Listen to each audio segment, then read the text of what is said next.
Hello everybody and the warmest possible welcome to another incredibly exciting day of chess. Let's face it, the Dortmund tournament is about to heat up and I am more than thrilled.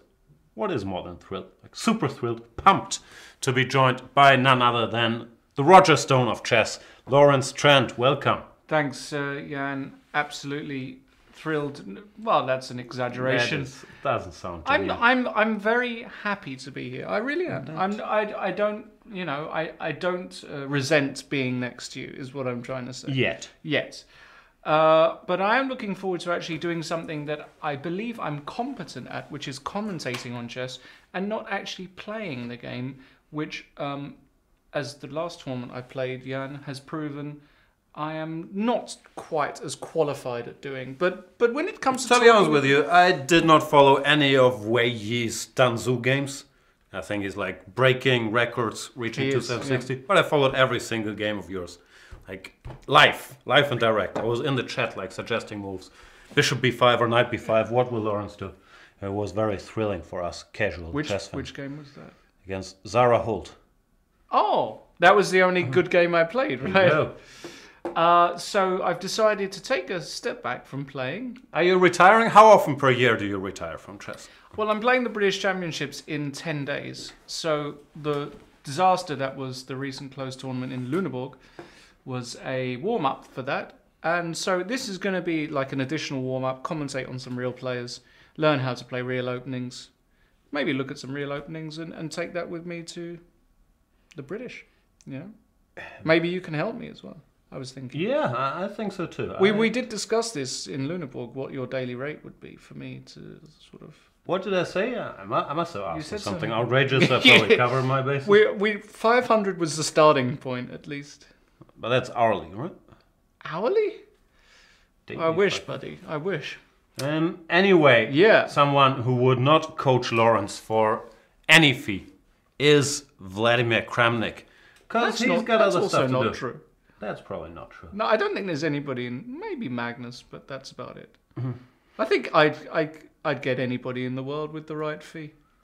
No, Levon wouldn't do it. Jan Nepomniachtchi wouldn't do it. But that's it. Mm-hmm. Are you like Arya Stark? Do you have like a list of people that you want? I scream them out at night. That's what I was wondering. This looks ugly. Anyway, Kramnik playing Wojtaszek today. Yes. And this is a game that could be interesting because both of these guys are on my shortlist of best theoreticians in the world. Mm. What's your list? Mine is Anish Giri, Radek Wojtaszek, Vladimir Kramnik. Mm-hmm. Well, and these other guys, Wesley and Fabiano, they're always up there because they're. I think the standout. Well, I think the standout guy is Bador Jobava. Theoreticians? Oh, theoreticians. I thought you meant physicians.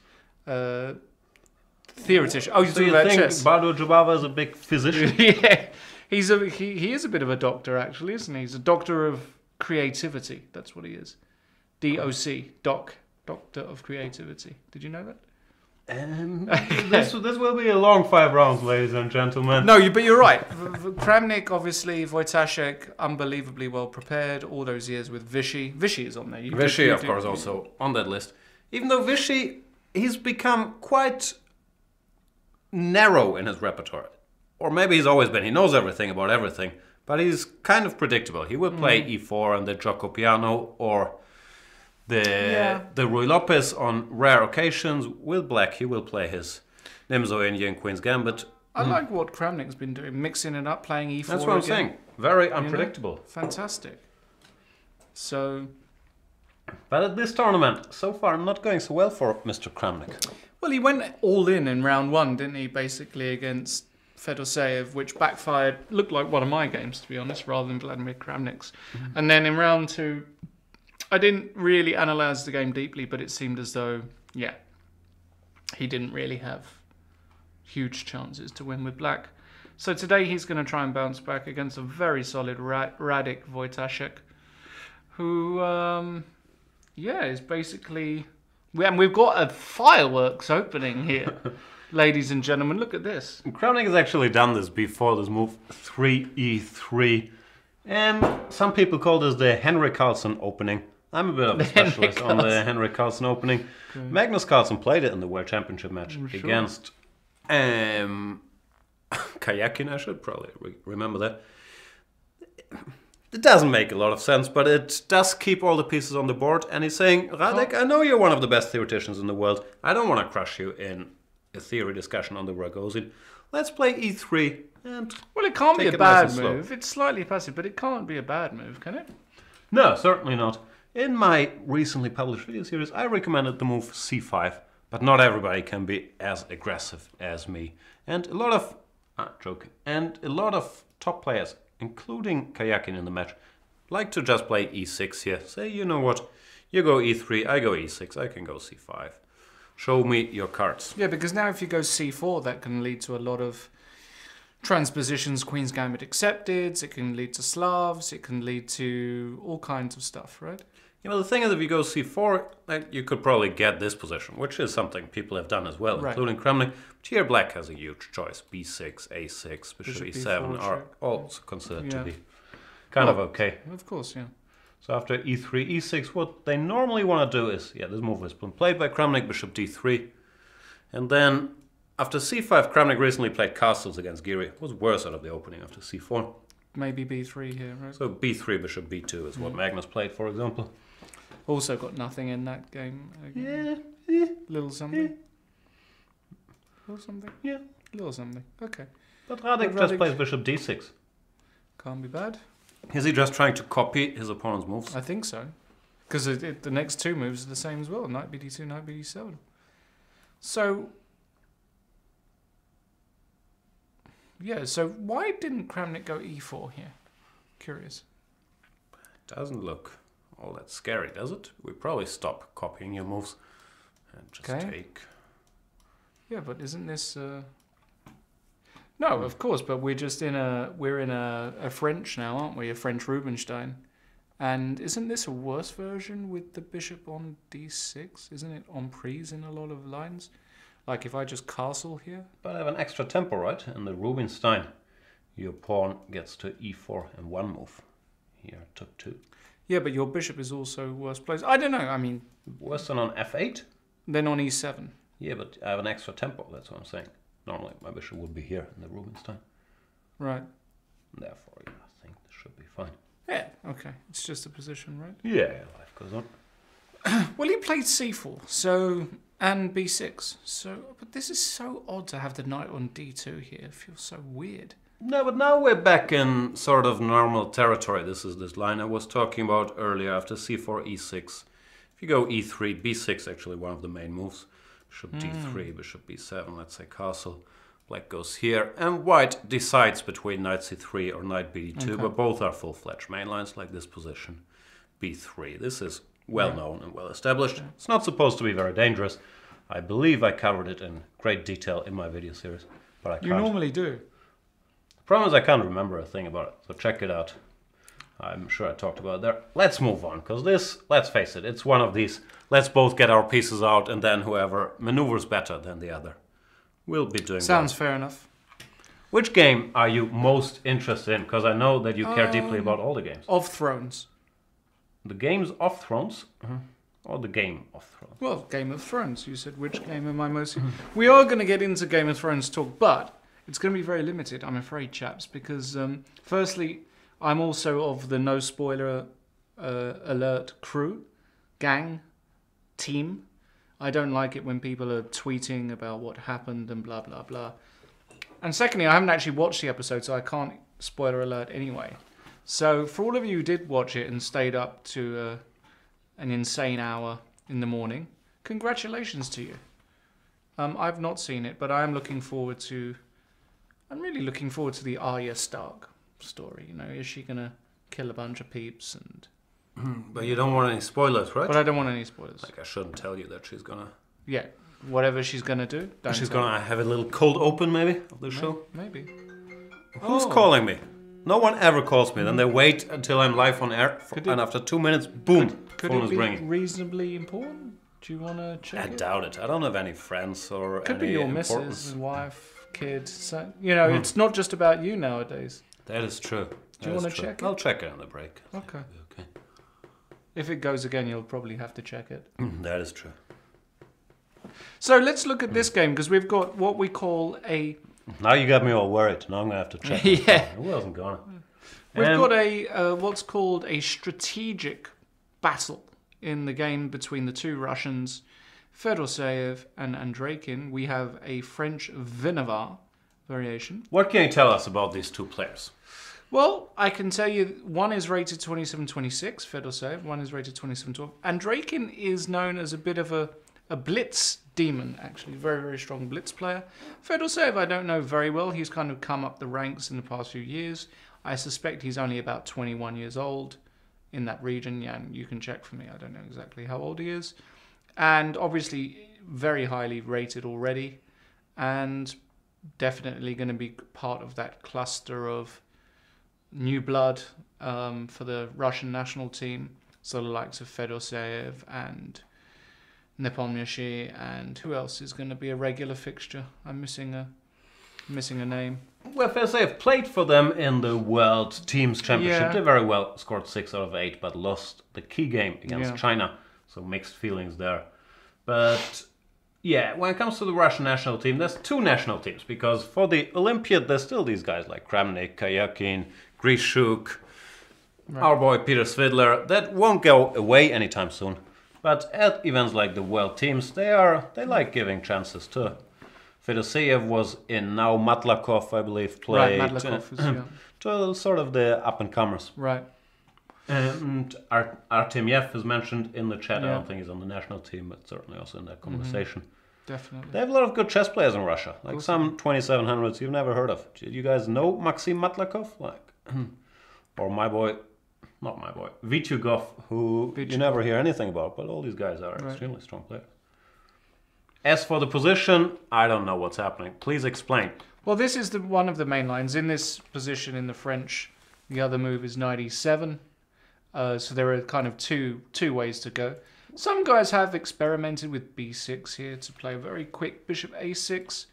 There's even the move queen to d7, which looks kind of mysterious. It looks like a Patzer move, but actually it's a similar kind of idea. Sometimes you actually keep this bishop, bring it back, and you just want to exchange these light squared bishops. A very good bishop for white. And all these lines are nonsense. So let's... well, c5 and knight e7 is definitely not nonsense. No. c5 and knight e7 transpose into each other. Yes, right? Most of the time. The only difference is that after knight e7, white has got a very quick queen g4 here. I played this against Timan, and after c5, you can actually take this. And this is a very interesting line. And hope that black castles, and you swiftly take a bishop. Jan Timan didn't fall for that. He was much worse, and of course I managed to bungle it, but that's fine. I forgive him. Anyway, position after queen takes before we're talking. Before queen. E5, c5 though is well known, and now white kicks this bishop with a3. Bishop a5 has been played, but doesn't seem to cut the mustard, it seems. So this is the main line, and now queen a5 is a surprise. Knight e7. Yeah, knight e7 is the main move.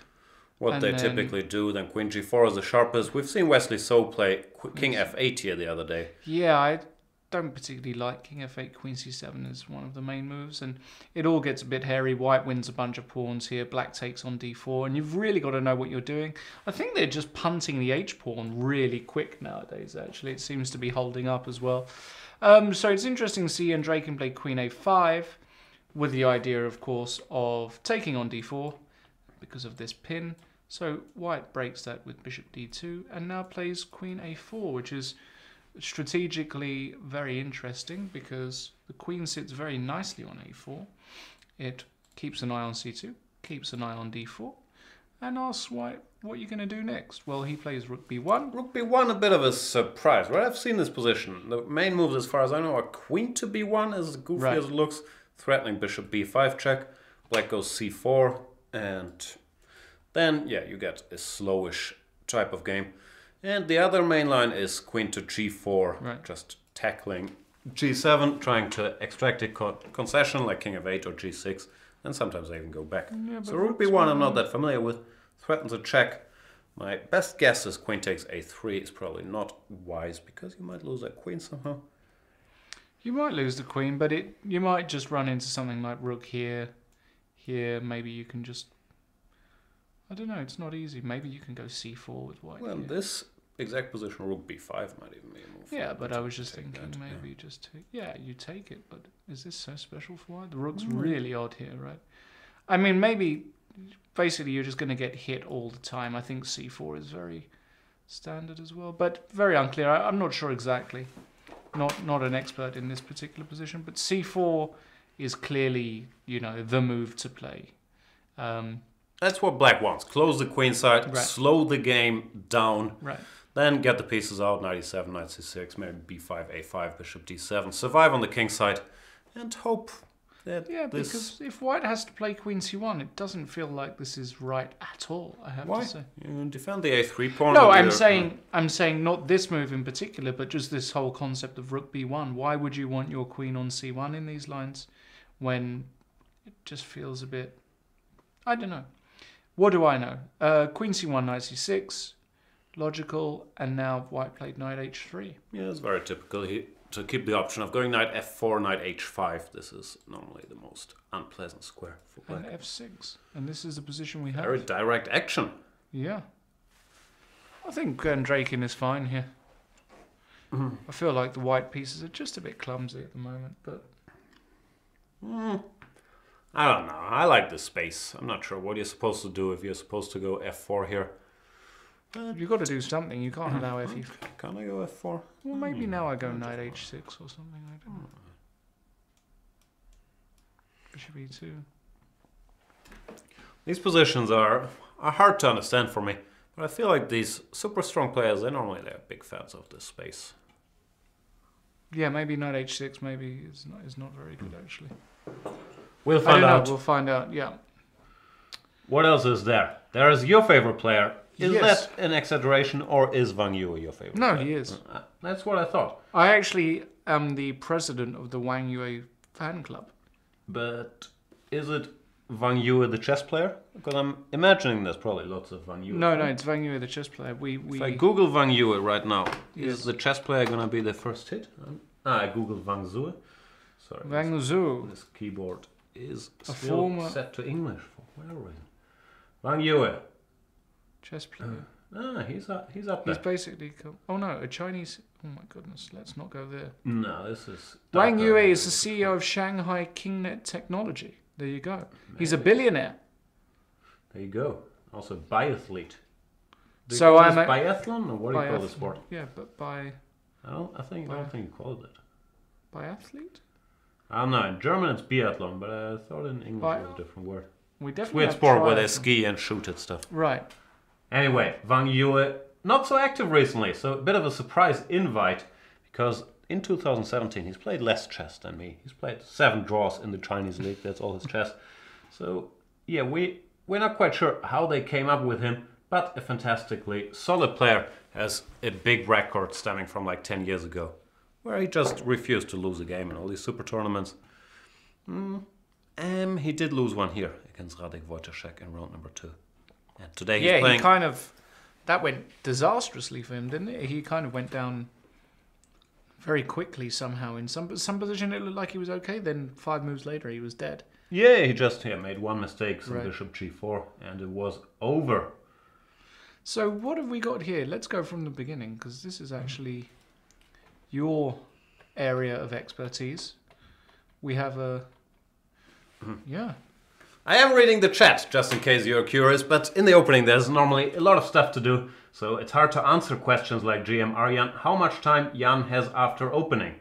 And no attention on chat, Jan. I'm sorry, GM Aryan, I'm not following. But we will get to all your questions and input, and we value the contributions. Anyway, what is this? This was a mainline Tartakova until black played in the move knight bd7, right? Normally they go b6 here. Well, nowadays knight e4 is the most popular move. But Missy decides to keep some pieces on. Knight bd7 can't be bad, you would have thought. No, it's one of the, well, it's the third most popular move. Knight bd7, intending a quick c5. It has been played on and off by some very strong players, so it's absolutely a viable option. And now c5 quickly. And c5. DC played by Vachier. I must admit I don't know much about this knight b7 move. But if you had to recapture ED these positions, you would of course take in a heartbeat as the outcome of the opening, just castle, and you're slightly better forever. So this is knight. I can't speak at all. Knight. This is knight. G5, bishop G3, knight D5 is what Nicepiano plays. Clearly still following his home preparation. 1:41 still on the clock. Yeah, I suppose the thing is that you do get similar positions, don't you, with... I'm going to have to try and construct this now. If I can go back here...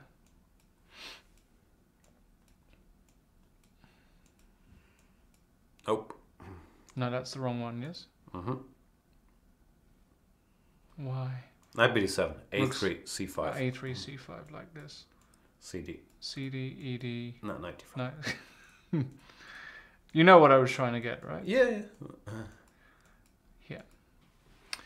You get this kind of position, and they all go here, I believe, with some exchange and then some queen exchange. That's what they were all doing, right?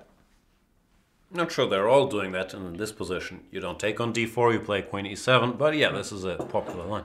But what I'm trying to explain, lovely viewers, is that in this position, if you do... what's the position I'm trying to get? This position here.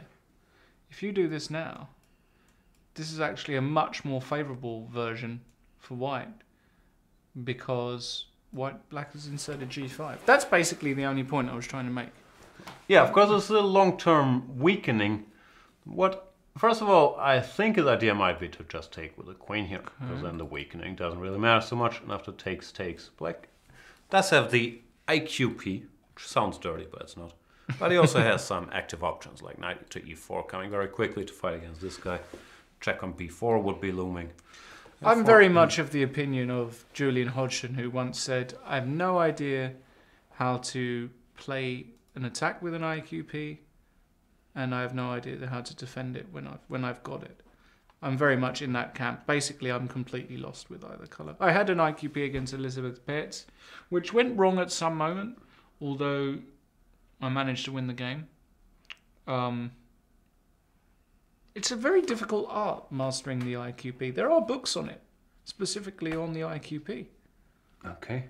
I know which side. So you're surprised by the fact that there are chess books? Specifically on this structure? I know, I read many books on the structure. But actually, Baburin has a book called Winning Pawn Structures that only covers the IQP. Right.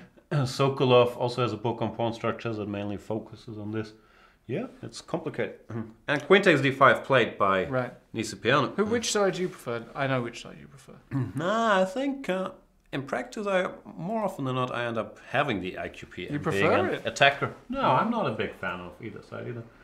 But I don't like playing against it either. I don't like dynamic imbalances. I like harmony. But queen takes d5 played, yeah, that looked like the way to go. Nicepiano blitzing out his home prep. Well, he's going to take it. I have a feeling that this gives black enough activity to maintain the balance. Yeah. I mean, what do you do here with white? I don't know. His bishop e5 looks kind of sensible. Maybe bishop f5 now. Maybe. He's quite quick, isn't he, black, in this position? Yeah. So you're saying black is better? I'm not saying black is better, I'm just saying black is quick. Black is very quick. Okay, let's come back to that, because it's hardly fireworks. It's going to be a slightly dull position, but this one is definitely not dull. But it might be... Oh, big theory battle. Big between theory battle. Monsieur Vachier-Lagrave, the French #1 and world #8. Nowadays, people have lots of ratings. 2791, you're world #8.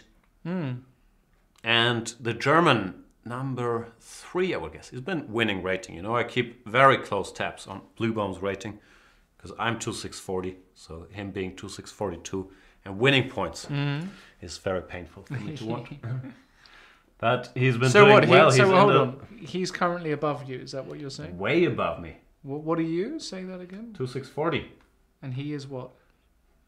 I just said all that. No, are you not listening? No, what was it? I missed the number. 2-6-42.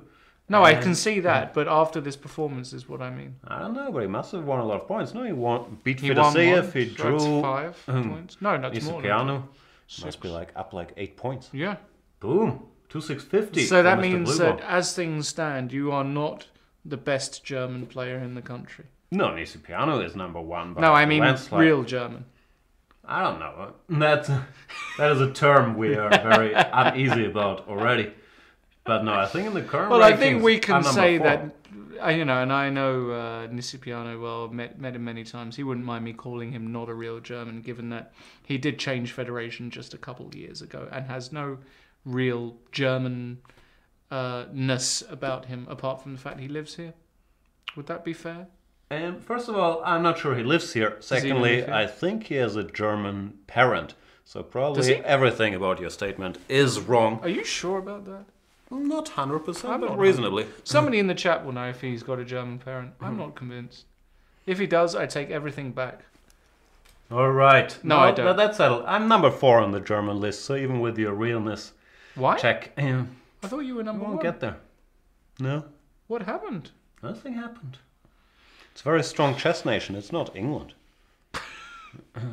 Would you be number 4 in England? No, probably not, actually.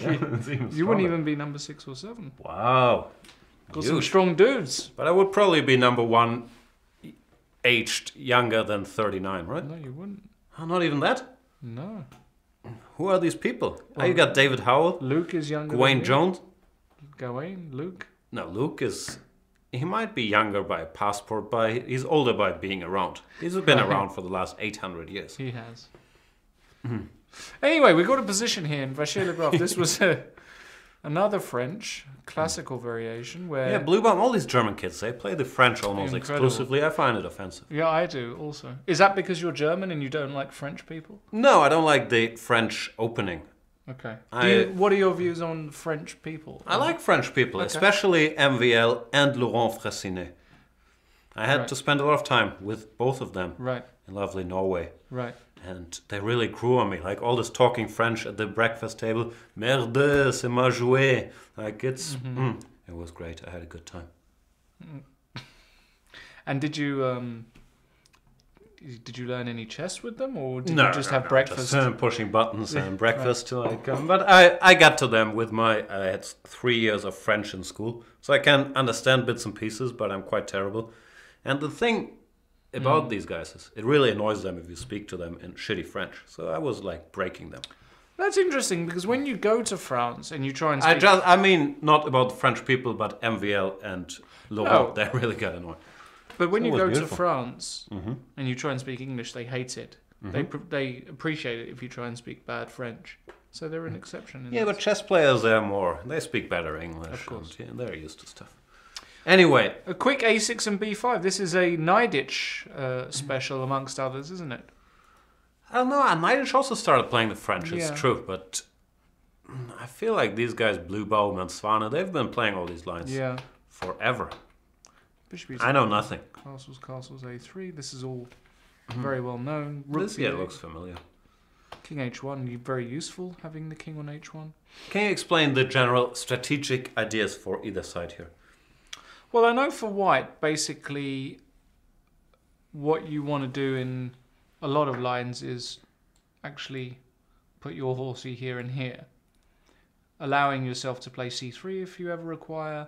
And the knight, it's not really doing much on C3. It's kind of just, it's kind of a bit misplaced. Whereas with black... So you're telling me white's strategic idea is to put his knight on F2?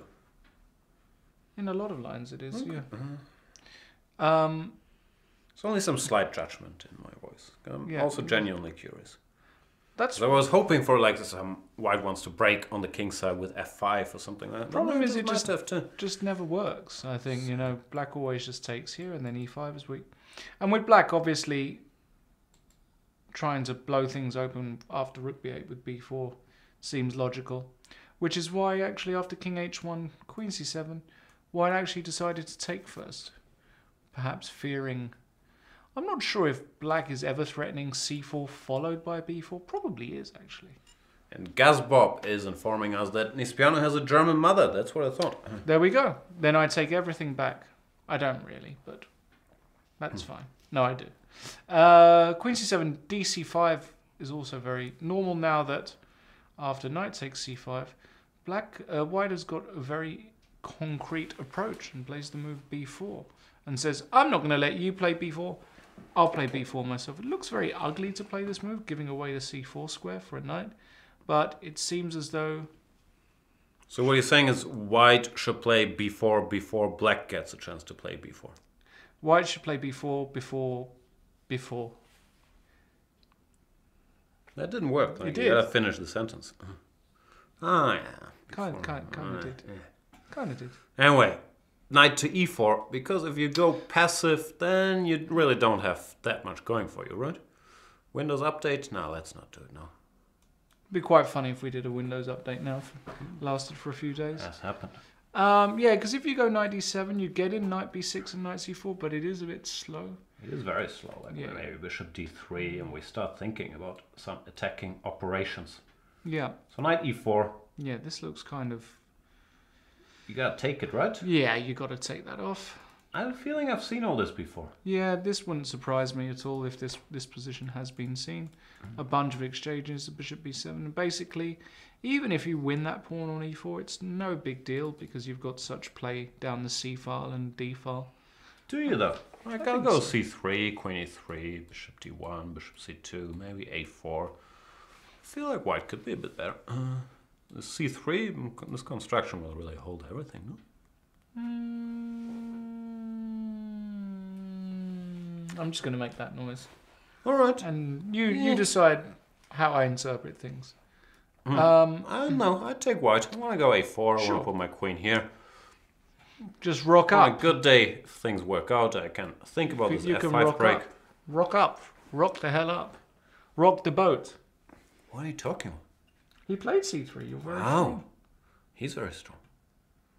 Yeah. Well, black has to try and do something, so the question is what? Not easy. No, it's not.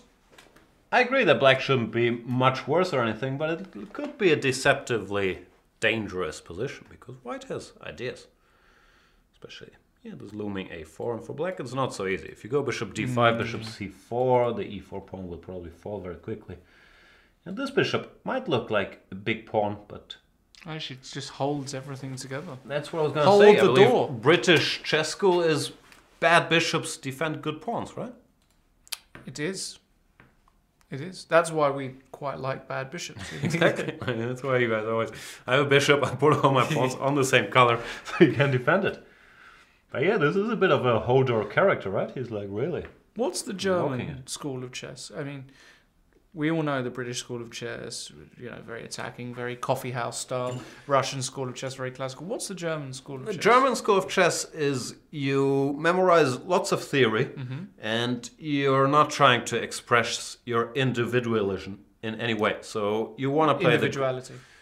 Yeah, whatever the word is. See, we don't even know the word for it. So you want to be no a big creativity. Expert. No creativity. Okay. Play the Grunfeld, no 8,000 moves of theory with white e4 as well. Normally you're happy with a draw, because first of all, you don't really want to defeat your opponent, but you hate being proven wrong as well, so a draw is fine.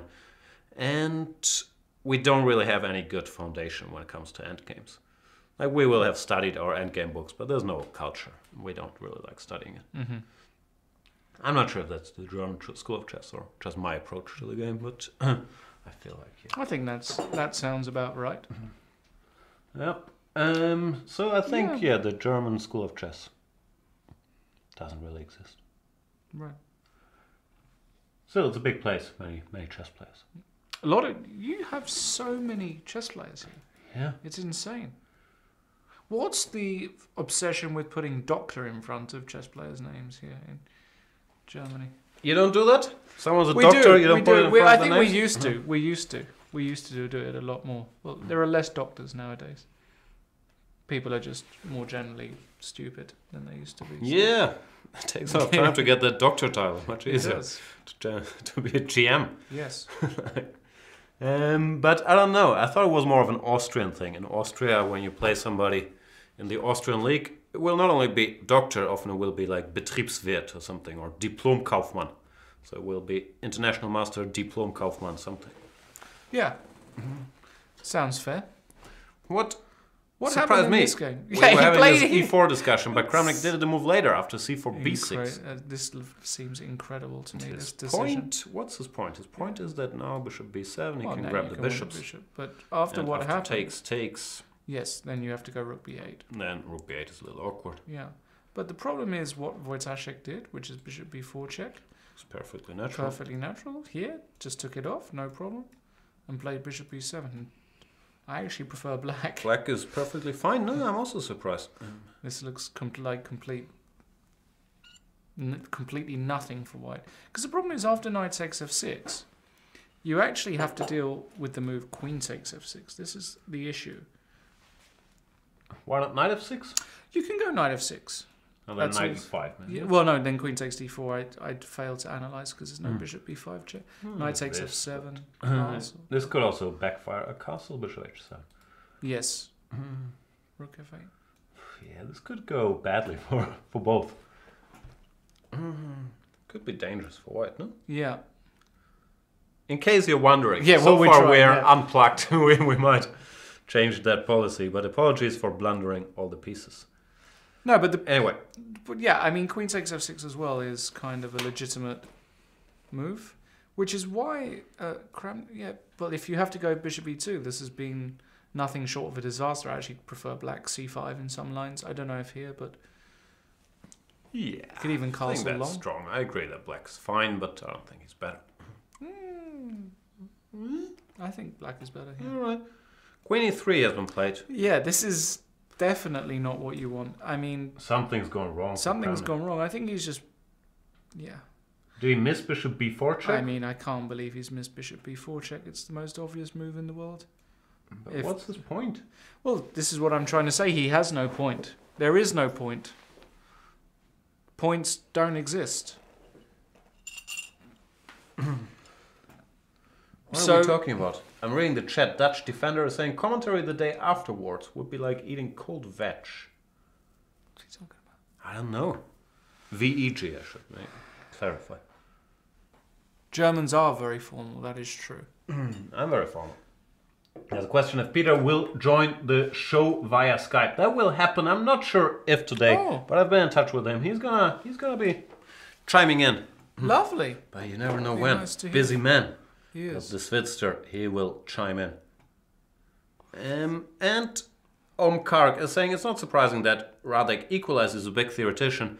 No argument there, but the surprising thing is that Kramnik would go e4, like making this I so disagree. easy. I don't think he has equalized. I think he's got a better position, simply. I prefer black. I mean, white's the one with weaknesses here, not black. I mean, of course, it would be minuscule, if anything, but... Yeah, let's try and make some... Should we try and make something work here? Maybe queen e3 is a good way just to neutralize a few things. Yeah, I don't think white is a problem. But he's got absolutely nothing, that's clear. Just castle. So what do you do? Like castle? Castle. Probably castle, kingside. I don't think Nah, castling here. he's never castling long. Nah. No. Alright. C5 probably. Like, how can white ever be better? So, yeah, this has been a bit of a non-event. So far, even though here. Sometimes something happens even in such positions. It does. Queen e7. Yeah, well. Yeah, I Put just the failed. pieces somewhere. Yeah, I failed to believe this is rook fd8. I don't know. I failed to believe. I just take with the queen. You're not a believer? Not a believer. You can try knight I always g5. wondered that about you. You can try knight g5. Maybe I'll just take on d4. No, I I'm won't not sure take. I'll No, I try won't take on d4. Knight g5 is not your style, also. No, I agree. It looks like Radek got a decent position. Yeah, absolutely. But no more than that. I think the really interesting game is going to be this Fedoseev game today, if I'm honest. And Dutch Defender says, bye guys, got to take our cat to the vet. Oh no. Hope it's nothing serious. Best of luck to your cat, Dutch Defender. See you later. And yeah, as long as the cat is a premium member, it is welcome here too. Agreed. We do need ID and proof of him as well. So, in order to be a premium... Yeah, no? That thing is only for title players, right. For Grandmasters. I don't know how stuff works. Okay. But yeah, I would like to see ID of Dutch Defender's cat, that's for sure. Do you own a cat? No, but I am a fan. I see, it's interesting. I've never had a cat or a dog. Mm-hmm. Because my brother especially was very allergic, and my dad. But I'm less allergic, and my partner, she loves cats, and she had a cat for many years. So there is talk of a cat being introduced as a kind of warm-up for a baby. Is that something you would recommend, a cat as a warm-up? Actually, I also have like mild allergies, especially to cats, so I've never had one around the house. What I hear is that people are saying, oh my god, this cat is so lifelike, it's like a human. And then they get a kid and they say, cat, get out of here. Right, yeah. So I'm not sure, but why I've been more of a dog kind of guy most of my life because they're very loyal and very kind of... I feel you need a dog, like someone that's happy to see you when you come back. Exactly. And I think the world collapses when you're leaving. Well, a cat wouldn't really care. No, that's the problem. But the problem is, they're quite messy animals, dogs. They come in and ruin the place. So it's a bit of a tricky one. We're going to see what happens. What about like a clean Better dog, than a like baby. Brian from Family Guy? Like a Right. dog like that. Yes, I mean, a I think talking that'd be dog perfect. would be nice, yeah. Brian from Family Guy. When you started with Bishop E2, I like that better than Bishop E5. He doesn't commit to it until he needs to. But I have a feeling this should just be fine. No? What is this ending that... I mean, let's say now our castle. Yeah, but even takes. Okay. Egalite. Egalite? Yeah. Easy. Maybe I'll just go knight d4. No. Yeah. That's really egality. This is easy egalite. Bishop somewhere, rook c8. Yep, agreed. Not much going on there, I have to say. Therefore, we have to put all our eggs in the fat basket. Does that sound weird? No. I think we can call him fat. Who? It's an Fedoseev. We're calling him fat? No, fat. F-E-D. Fed.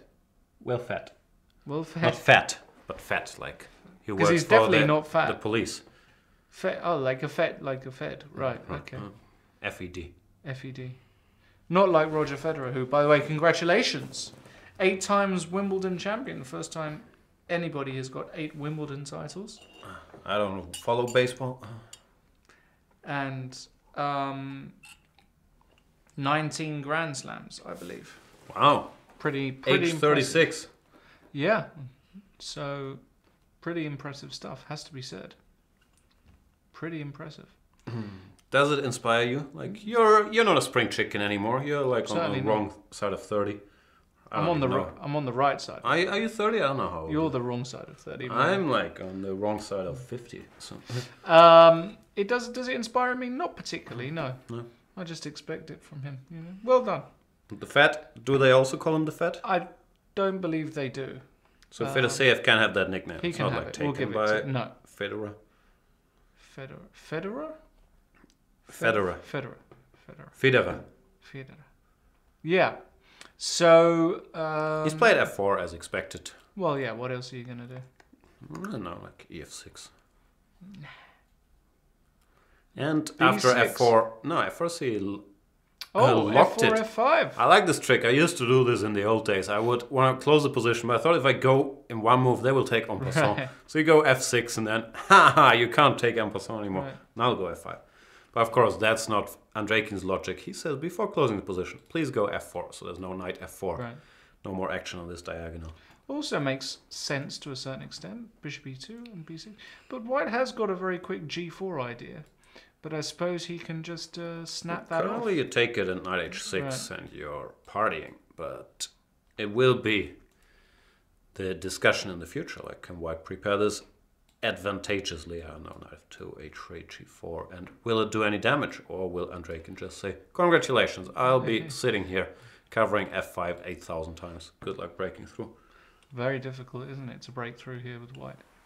Very, very tricky. We'll see what Fedoseev comes up with. I think Andrejkin is doing more than okay here, is my intuition. Would you agree? What I'm wondering, if Fedoseev had an ex-girlfriend, would she be called FedEx?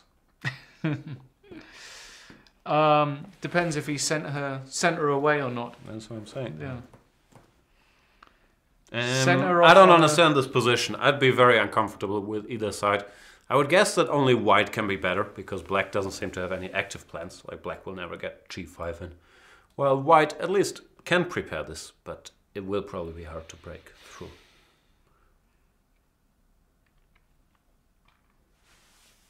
It's going to be a long day, boys and girls. It's going to be a long, long day. Maybe it's not. Maybe we'll just end the broadcast. We are the masters of our own destiny. Is that true? I think so. Don't you think we're just stuck in the Matrix, entertaining our alien overlords? Why would... Maybe. Are we going to get into philosophy and life and death and... My problem is I'm very uneducated on the topic. So me too. Even though I like having these discussions about parallel universes, my entire knowledge of it stems from watching Rick and Morty. Like, I haven't read a single book on it. Therefore, sometimes the sciencey people are saying, you don't have a clue. That's true. But yes, Lawrence, you are the master of your own bladder. And don't let people... destination. Don't let people tell you otherwise. It's when you're not the master of your own bladder, that's when things start to get really bad. Lawrence Trent, I heard the name before. Isn't the guy having a weekly show at Chessbase? Unless there's another Lawrence Trent you know about. You can always, use a thing called Google, Wikipedia, that kind of stuff. You've become like a multi-platform celebrity. Like, right. You name the chess site, he's there. That's true. Left, right, and center. That is true. For the meantime, what is your favorite opening as a commentator? Don't have a favorite opening. Just one that is full of life. So you're saying you like all openings equally? I do. Interesting. Yeah, and in another life, can you see yourself as being Dr. Well, I have no idea what that's all about. Would that mean we would get married and I would have to get a doctor title, or what are you implying? I'm not sure I understand that question. That's a weird question. That's very weird. Lawrence, who do you support when Murray and Federer are playing? I support... Is Murray still around? Didn't he retire?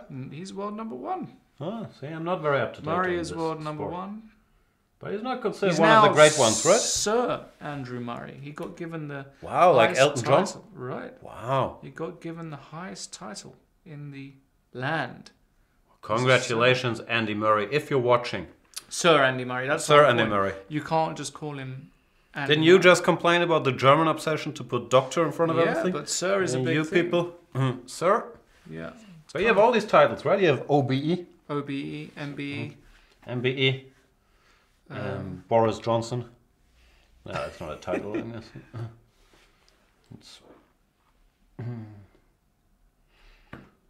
So which game is interesting? Is any game interesting? Not particularly. Maybe we can talk a little about the players. Yeah, we can do that. We've talked about MVL. He is probably the favorite at this point. Does that make sense? He's half a point behind the two leaders. But he is the defending champion. Won Dortmund last year. Ahead of my boy Fabi. Ahead of your boy Fabi. Yeah.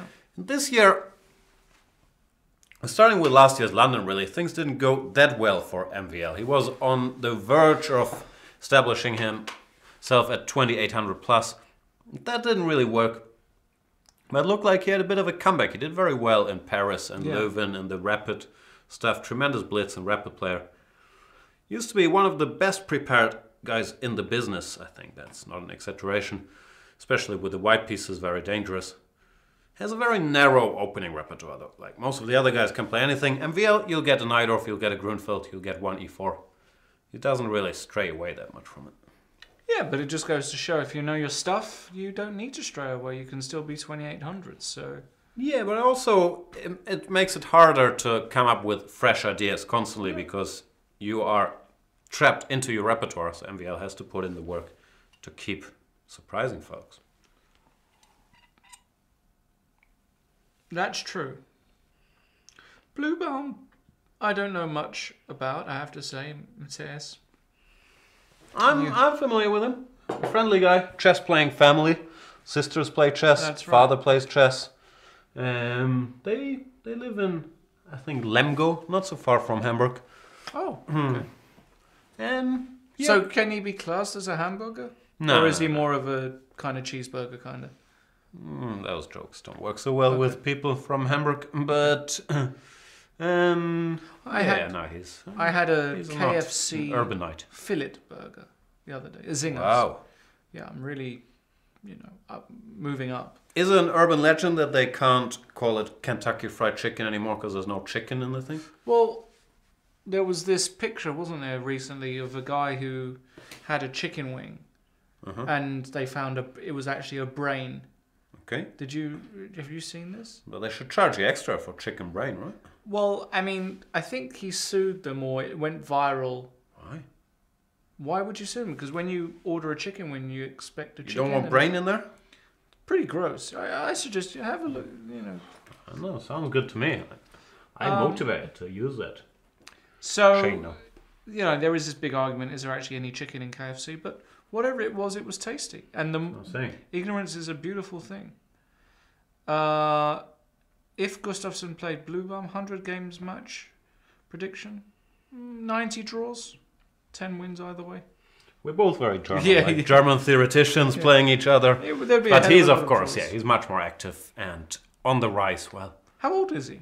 He's like 19, 20, not 20. He must be 20 by now. 20, yeah. He's very talented, like number 5 or something in the junior world rankings. So no, absolutely talented. He's coming. One day I envisage a team of Bluebaum, Svana, Donchenko. There you go. Who else is there? Wagner. And then you as bought 6, really, as the reserve for the Olympia team. Beautiful, That's how I see it. It's the grumpy old man. By the way, this Kamer kid is extremely good, isn't he? I honestly don't know. Like, I know the results, but I've never had a close look at his game, so it's hard to judge for me. But obviously, the results speak for themselves. But he's like 12 or 13, right? Yeah, everything I've heard and seen is very good. I'm just saying I've never really looked at his game, so I find it hard to evaluate. Basically, German chess is really... It's got a bright future. It really has. Wow. Really has. That means a lot. What about you being the coach? Would you do that? Would you coach these guys? I'd listen to anything, always. Any offers? Would I listen to any offers? Like, it depends how they're communicated, but in general, I'm open to anything. Except working for you at the British. Like, I changed my mind. Not gonna be able to do it. Too much conflict of interest. You would do it for... Yeah, that's true. I'd even do that. Wow, Wojtaszek took with the knight on f6, obviously very, very natural.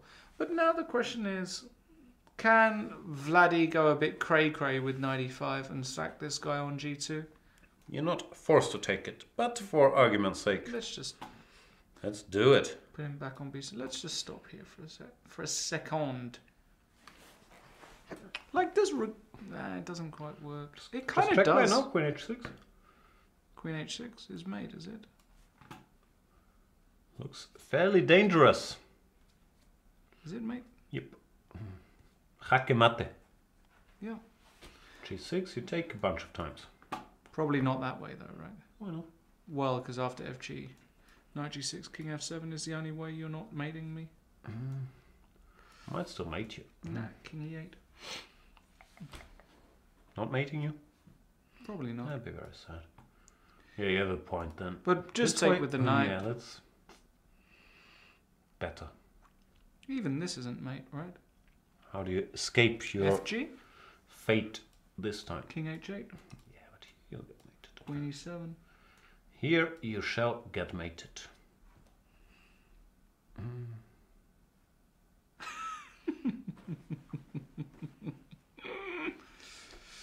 don't think I'm getting mated. That's a sad point. In fact, I'm winning after Bishop E4 check, but no, you're winning. Yeah, I can't see a mate yet either, which is sad.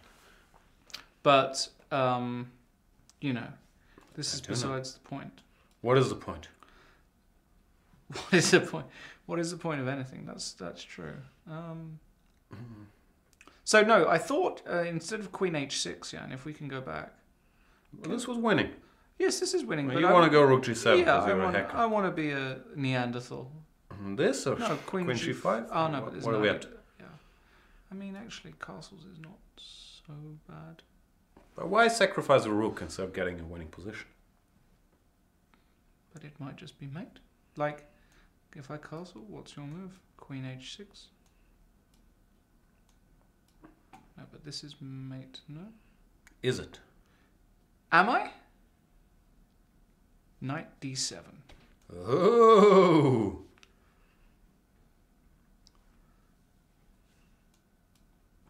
Knight takes F6. This is really okay. Queen takes H7. Checkmate. Mouse slip. But yeah, anything. Yeah. But no. But this is not neat. Like 97, you've got 94, for example, which puts a kind of spanner in the works, a spondoodly in the works. So this is all nonsense, is what I'm. But you've got to be creative. You've got to be creative. I mean, gotta be creative. Guts to. But after 95, he's not going to take on G2 anyway. This is all. No, this looks pie in the sort sky. Of losing. I think he will play 95 because I think Bishop takes F3 might be a threat. So he's not going to do that. Why not? Because he's not. Okay. What will he do? He'll play Queen E7. Not C5? Not immediately. Not Queen D6? No. Okay. Queen E7? Yeah. Long castles? C5? Yeah. So what's your current verdict? Who's better and why? I was wondering about Queen takes F6 after Knight takes F6. Why he didn't do that?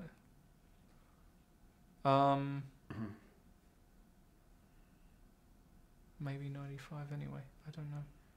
Nah. I think black must be fine, basically, is my verdict.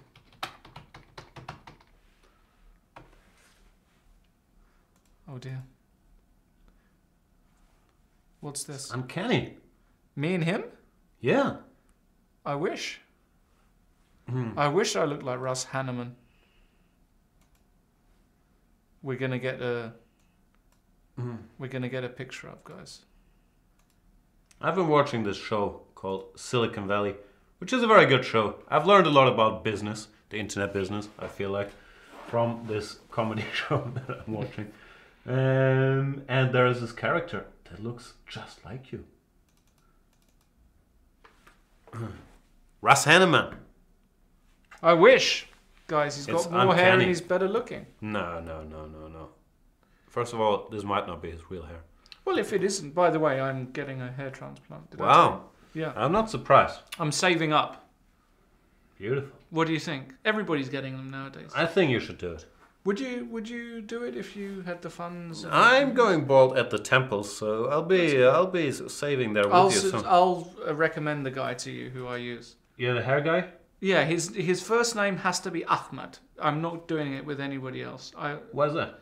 I just trust Ahmeds a lot. Okay. Yeah, I mean. Is it because it rhymes with Schachbrett? No. Okay. Just has to be Ahmed. If he's not Dr. Ahmed, I'm not interested. So he has to be a doctor? Yes. All right. He can be any doctor, sort of doctor of. Yeah, if he got a geography degree, for example. Dr. Dre. He can be Dr. J. If Dr. Dre has an Ahmed in his name, he's got my he's got my vote. Oh, I'm reading looks that ugly. it looks ugly for Dieter. Does it? Does it? No. By the way, Dieter, we normally call Nispiano Dieter. His first name is Livio Dieter Nispiano. Oh, but that's in where German the chess German circles, we comes call from. him Dieter. That's where his Very German name. Very, very. Der Dieter. And does it look ugly? He's played a bit slowly, bishop d7 and rook ac8. I still don't think it's too serious, but I'm slightly surprised that here he did not go more cray-cray with knight e4, which looked very logical to me. Still, the thing with these positions is that they do have a big, how would we say in proper English? Resolve of solidity? No, what's the word I'm looking for? That's definitely not how we say it. No. There's a lot of built-in solidity into these endgames for black.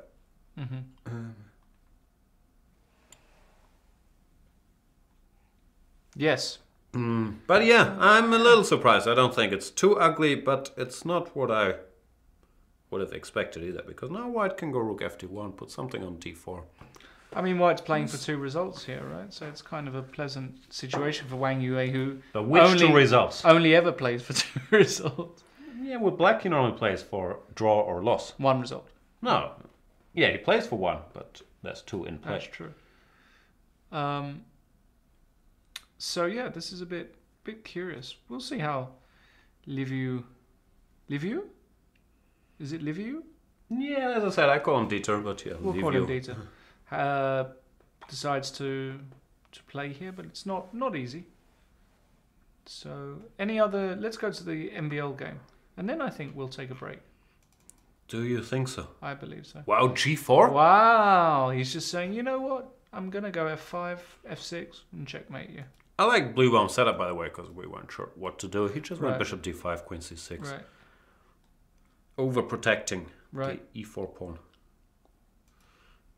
All of this looks so familiar. Probably been played. I'm not sure about g4, but this very structure and even this plan, I'm feeling I don't know, I've seen a game. I can't put my finger on what it was. He's saying, I don't care, I'll go f5, f6, and checkmate you. Can I be outrageous here and go pawn to f5? I think that's not outrageous at all. That's a very natural candidate. What would Maxi Boy do against it? EF? GF? Rook g1? Whichever he decides. I quite like f5, somehow. My apologies. I have a feeling why would just continue building. Yeah. Maybe I have to go g6 here. Then we have sort of a similar scenario to the Fed game. That's true. Where it's also, you went g4 and you're trying to break through. I like bishop h5 check. Very nice move. This is committing the g6 pawn. And now the point is, whenever I take on g4 with a knight, f6 and h6 is weak. Yeah, provoke these dark square weaknesses for the future. Very Might good. as well. Very good, yeah. Yeah. Nisi went g5, g4. What's the point? Sorry. Knight d4, what you want. Maybe he just wants to make sure the knight goes here and not the bishop. Still, what's the follow-up? So some direct thing like knight to a4 or some weirdness? Yeah, it's a Nisi kind of move, isn't it? Knight a4. But is it good? Like, I'm not sure this works. Bishop b5 or knight b5.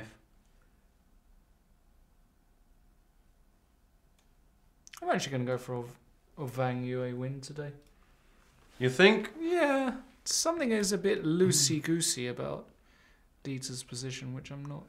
Yeah, the pawns are a bit all over the place. Yeah. I still consider a draw to be favorite. But maybe that's just because draw is my favorite result. What else is there? We got nothing, man. We're out. Spent. A spent force. Chat is... Can you open one more button? Like, if there's nothing to talk about, is that the way we're going to have to go? Do we have to sell your body? We can do that. I'm a bit sad that there's not really a summer blooming here in Hamburg at the moment. It's kind of been... What are you talking about? It's a beautiful day. Today, 22 degrees, it's nice sunshine. Today, but the past few days and weeks it's kind of been a bit raining and horrible. Yeah, this is it's not your London stream of sunshine that you're used to. But no, in Hamburg we take the good days, we're very happy about them, but we expect rain and 10 degrees. Like, but no there was a summer, I think the first summer I got here, which was insane. It was just glorious every day. Really? Yeah. Summer of 69? It was the summer of '69. By the way, do you know I've probably heard that song more times than I've had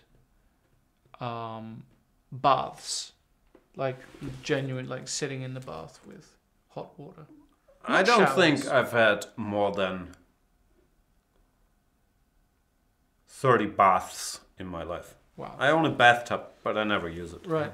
I've seen your bathtub. It's nice. Very nice. Yeah. But yeah, I'm too tall for it. Like I don't fit You're in. just a shower Yeah, guy. I just shower. Like I've never. Baths are kind of underrated. I like a whirlpool. Yes, a jacuzzi. Whatever you want to call it. Yeah, I'm a jacuzzi kind of guy. Mm-hmm. If I you know. I don't know. But You like your hammams? I do. I was just in Turkey, so you know, a hammam is Turkish very bathhouse, right? Very tamam for me. Okay. It's pretty. All the Turkish jokes I've got. Tamam is okay. Okay. Okay. Oh, take me back to my sweet hammam. Oh yeah, that's what you went premium for, ladies and gentlemen. Thank you for watching Are there any the good show. hammams in Hamburg? I don't know, but Okay. you're frequenting the same gym chain. I used to go. They have nice whirlpools. That's right, Meridian Spa. Right, very, very good. And quick shout out to everybody who knows me at Meridian Spa. Not very many. We're not going to the same one, just to make sure. Yeah, we are There's not. no accidental Can nudity. and I think this is a good segue to the break. Fantastic segue already. The nudity issue of German men's... Do you enjoy the nudity in the I Meridian mean- Spa? There's a lot of nudity. Yes. In the men's locker room, if I go at a peak time, let's Yes. say just after work, and there's a lot of guys in there and so on, getting changed. Mm-hmm. If you are accidentally caught by a kind of swiveling torso, Uh-huh. you could get hit by one of these guys, Okay. you know, with, you know, their instruments. Okay. And what I find interesting about the whole dynamic in the men's changing room here in Germany is the casualness of the conversations with Bratwurst plenty. Okay. I mean, What's your point? That you're surprised? What I'm surprised about is the It's not more casualness. awkward. Yes, it's not more awkward because when men and women seem to greet each other in public, the coldness of the hug or the Oh, there's no handshake. touching. But when you're in the changing rooms, hey, you're naked, you're basically rubbing up against each other. That's absolutely fine. But a it's lot more locker room talk. Like even the U.S. president is all in favor of locker room talk. But that's something different. I also disagree because, especially in Hamburg in a locker room, like people are fine with the nudity, but there's not a lot of conversation going on there is unless in you my know each gym. other. But there is. It's insane. They're Not talking mine. to each other, you know. They might as well be, you know, giving each other a spank on the bottom when they go to the... Okay, maybe your gym is Maybe very it's- different from mine, indeed. So what is your view on the casual nudity in German gyms? I'm surprised that the one that stuck with you is the one in the men's locker room, because this gym we're both going to has a huge area of whirlpools and saunas It where does. people are nude and it's shared, which my Spanish friends, they think this is insane. There's naked women in the gym. Yes. like it's not sexual at all when It's you go not. there.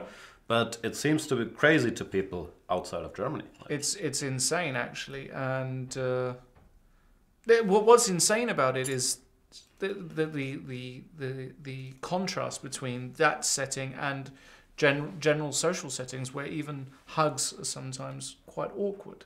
Would you agree? yeah, That's I'm the very contrast. comfortable there. I'm a very awkward hugger.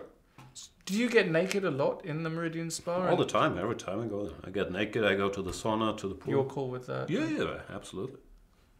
But as soon as you leave the naked side, it's the odd. Then I'm back to Then you're back to awkward German. Yeah, Yeah, this is what I'm trying to say. It's so It's in there. It's our little safe it's so space. weird.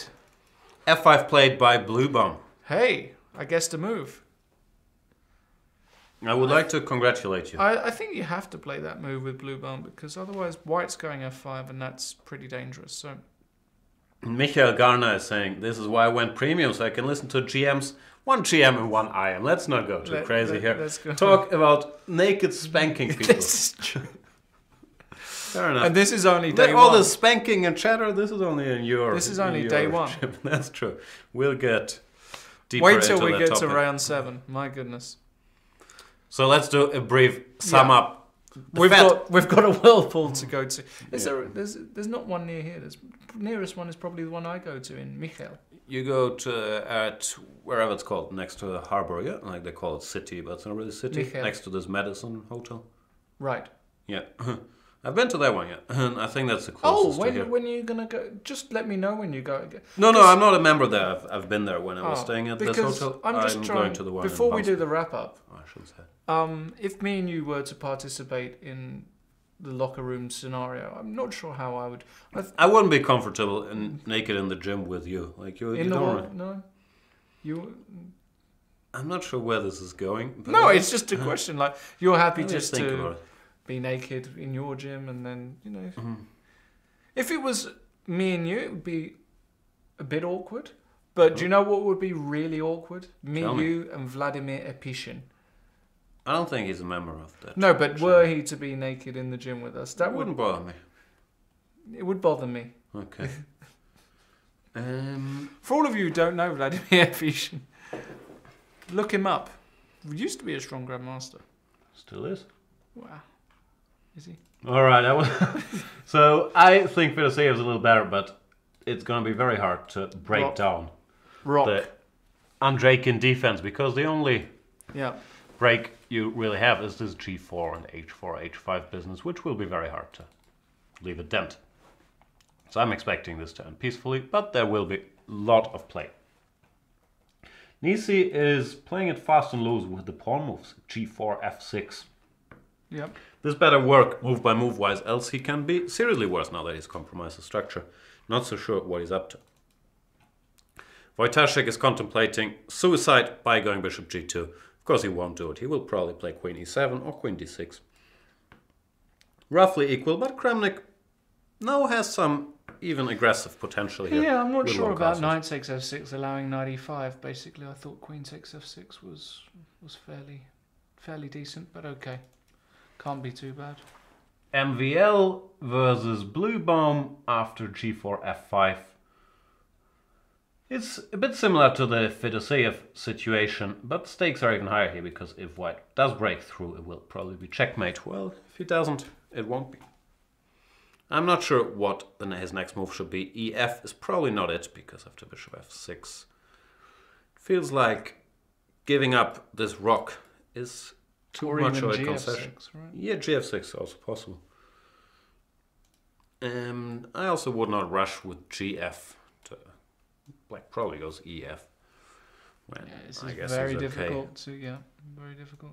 So I guess, I'm still Guessing. leaning towards this plan and keeping the options open, but not sure if this is enough to break through.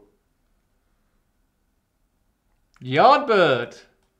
Thanks for the comment, buddy.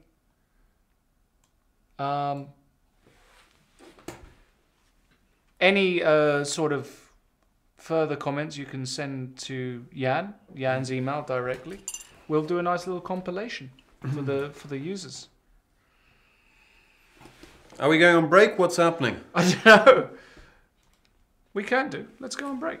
We're going to go on break, and I'm going to go and read a book of jokes or something like that. Come back prepared. Do we have a joke book? I have this dictionary Apologies, of urban apologies slang. for everybody who finds my humour not funny. You are free to not watch. You this are forgiven. broadcast. You are forgiven. We'll see you after the break. Where do I click?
Welcome back, everybody, to our coverage of round number 3 of the most exciting tournament in the history of July 2017.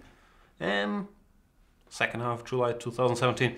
The Dortmund Sparkassen Cup, where we have 4 games still in full effect. Are you a Sparkasse client? I am. I think I am. Hamburger Sparkasse, even though they're lying. I don't think they're technically a Sparkasse. They just have the name Sparkasse, but they're a bank. Oh, because they have the same logo and stuff. I know. Oh, they're lying. I think they're deceiving us. Okay. But I wish I would have gone with Deutsche Bank. Don't sue me, Hamburger Sparkasse. Wish I would have gone with Deutsche Bank, I have to say. Why is that? Because there's one thing about the Sparkasse that I really don't like. What's that? When you want to put money in, there are no machines. Never had that problem. When you want to put physical money in, there are no machines. They're not? In Hamburg Sparkasse. You cannot actually go into the bank and use one of the machines and put the money in. Whereas Deutsche Bank, you can do it. You can make transfers and payments and everything with Deutsche Bank. Don't they have these machines for Einzahlung, Auszahlung? No. No, they have. They have withdrawal. No, but to put in, you dump the cash in there. Nope, don't exist. Sorry, man. So that kind of tilted me a bit, and I'm very sorry that hurt your feelings. Yeah. So you have to go to the counter? So you have to go to no one ever gives me money, so I don't know these problems. Yeah, well. Anyway, we've got a few positions, 4 positions, and this one is, unfortunately... Why are we so small? Quite small. It's a bit big. There we go. Unfortunately, this one between Fedoseev and Andreikin is what it is. It's a completely blockaded, closed position, where after h4... I was very surprised by h4, because I thought the only way to break through would be to prepare g4, and after h4, h5, the king side is locked up. That's it. And black can always defend g6 with a knight on e7, or with a rook, whatever, and there's no way to break through on the queen side, so this is... Or is there? No. He wants to go knight d1, rook a1, knight b2. Doesn't matter. You go a4 eventually, and then black's always going to be able to go b5 as soon as you go a5. No, it's just, it is what it is, guys. It's just dead as a dodo. Knight h6, rook a1, played, and... Do you say dead as a dodo because dodos no longer exist? Right. So they say. Okay. I'm still not convinced. You think they're still out there? I think so. I've watched Game of Thrones. No, I've also watched Game of Thrones, but I meant Ice Age. There were plenty of I've dodos. not watched Ice Age. Is that because you have a young daughter now that you watch Ice Age, or did you... I've watched Ice Age like 15 times probably over the last 15 years. No, that's not true, but I've seen the movie plenty. It's a good movie. What's that about? It's about the Ice Age. No, I know. Isn't it about walruses with the big tusks and all? No, it's more about like tigers and elephants and Scrat. But it's a cartoon, right? Of course it's a cartoon. Oh, okay. Do you watch like real life movies? The only cartoon thing that I watched regularly was the series Arthur. Was it called Arthur? Doesn't ring a bell. Archer? Archer is funny. Yeah. Archer's hilarious. Absolutely brilliant. That's the only one. You know watching Rick and Morty? No. Seriously, watch Rick and Morty. Okay. No, I don't know Rick and Morty. You should. I have to say. Never a big Simpsons fan either. Think it was... That's alright, I'm not a big fan either. Yeah. Or I used to be, but like they peaked after season 10. They definitely peaked after a while, yeah. So we got f6, bishop g3. What's Nessie want here? I don't know, this whole g4 f6 business is very confusing to me. Maybe now he wants knight a4. Because here this bishop has a very nice square. And yeah, knight a4 doesn't knight b5, feel like like you said it before, right? Makes a big difference. Maybe this still works. Yeah. Kind of weird, right? I don't... That must be his point, yeah? Because else you don't just weaken your position with moves like g4 and f6. Very, you don't very have odd. the follow-up in mind. Very, very odd. But yeah, we'll see. But it looks dangerous for Nisi. This pawn formation. Yeah, very odd. Yeah, very odd. Very, very, very, very... Could this be Wang Yue's first win in the year 2017? Could very well be. I'm not sure. Did he win games in 2016? Can someone confirm that for us? I do know that he played the Olympiad for China, but that didn't go well. I think he lost 2 games and didn't win any. 2017 he's only drawn. So he has not been scoring a lot of W's recently. No. I do like him though. I always thought like he had a cool aura about himself. People used to call him Sleepy Panda, but I never thought he was that sleepy. I always thought he was up to stuff. When I used to be a smoker, I spent a lot of time in smoking sections together with Wang Yue. Big smoker. Who else used to frequent the smoking section? Who was like the main... Grishuk. Epishin would have, by the way, been in there. He was a chain smoker, he's a little before my time. I remember him chain smoking like crazy. Grishchuk. Yeah, Grishuk, of course. Was it Kramnik even? Bakro. Bakro. Kramnik, I don't think... He probably has his own smoking section. I haven't been in so many tournaments with Kramnik, so I can't say. But yeah, Wang Yue was always Mark regular Hepton. there. Of course, smoking is bad for you. How long have you been smoke-free? Year? A bit more than a year now. That is your longest streak, right? Because you did try it previously. I once quit for a year and a half when I was a younger man. But yeah, I think of it like being an alcoholic. Like, I'll always be a smoker. I just gotta stay away from the smoke. Yeah. Did you ever try vaping? Yeah, briefly, but it's too complicated for me. So yeah. So we've got. Let's move on. So we actually, surprisingly, had a bit of an exchange of pieces. After knight e5, he did go knight d7. So I didn't quite understand the whole reason why you wouldn't go queen takes f6. And castles. People get upset whenever you mention, or we mention Yepishin. Now, Rough and Brutal wins number 1 says, Yepishin, oh my god, Jan, he's not before your time. You're not that old. I don't know, I would guess he's like 15 years older than me, maybe. So in chess, that is sort of before your time, because my career, or me being active, player, was from by the way. 20 till 30 something. Very eccentric character, fantastic player. Let's be honest. He was probably top 20 in the world at some point. Maybe even higher. Maybe he was even top 10 at some point. It was before my time. I wouldn't know. Yeah. I beat him once in a blitz game. Did you? Okay. Evans Gambit is asking, Jan, will you ever smoke again? You never know. The plan is never to smoke again. I don't think you should. I don't think you should. I should know, or I should smoke again? That you should never smoke again.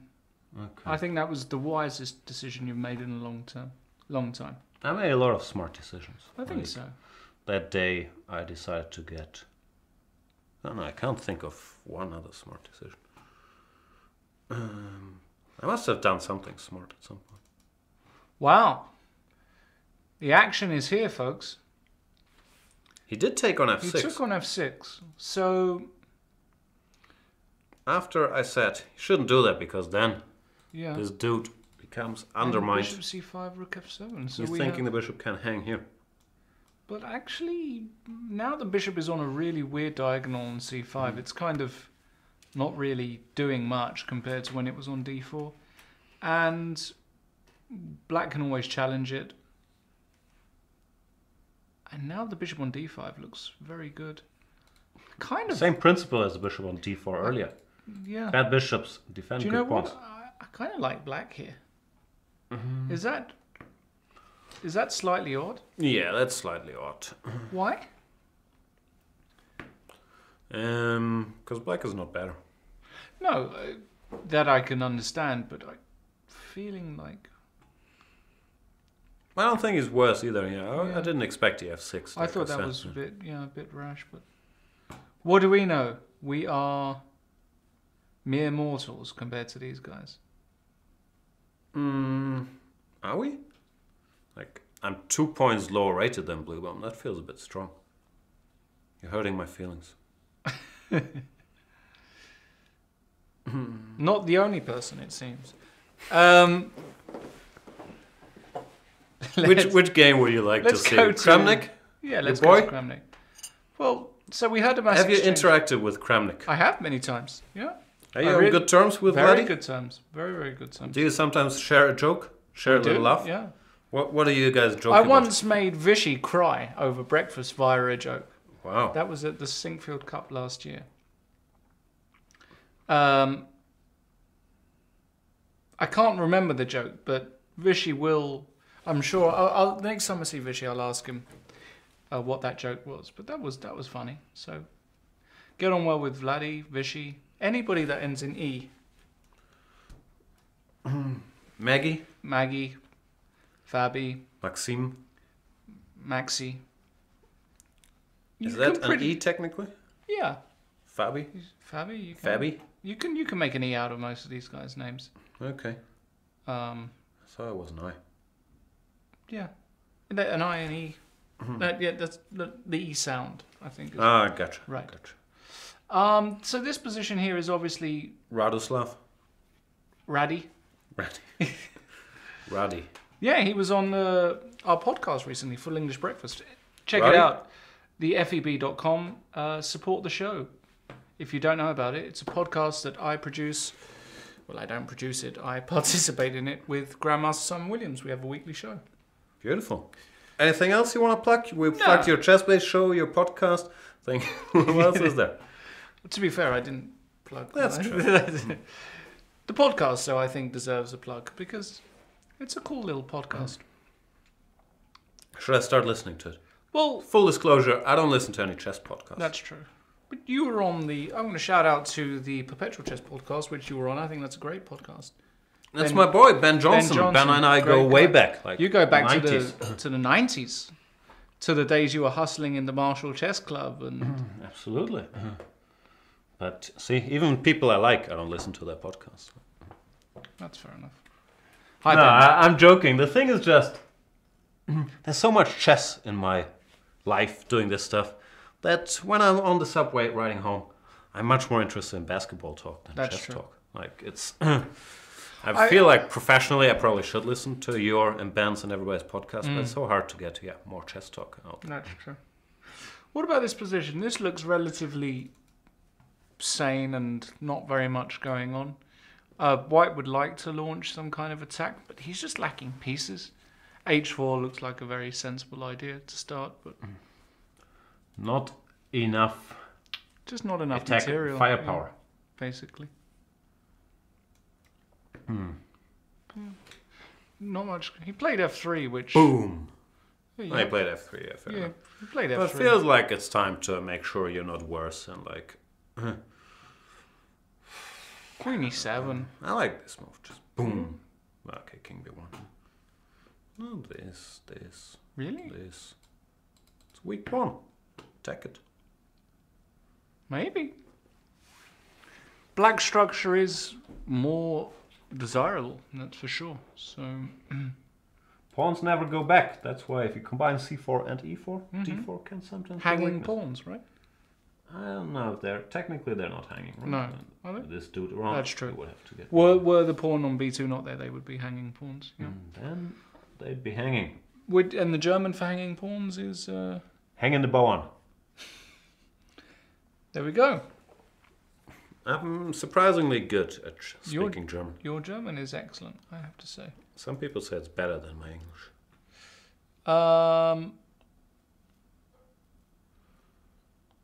H5 played by Nisi. All these moves are very strange to me. Like, this might be the best move given the circumstances. But this whole combination of G4, F6, H5... Weird. It's strange. Weird stuff. H5. Something's gone wrong. Now you played F3. Makes sense. Just in case this bishop ever gets in trouble. Stops any knight E4s.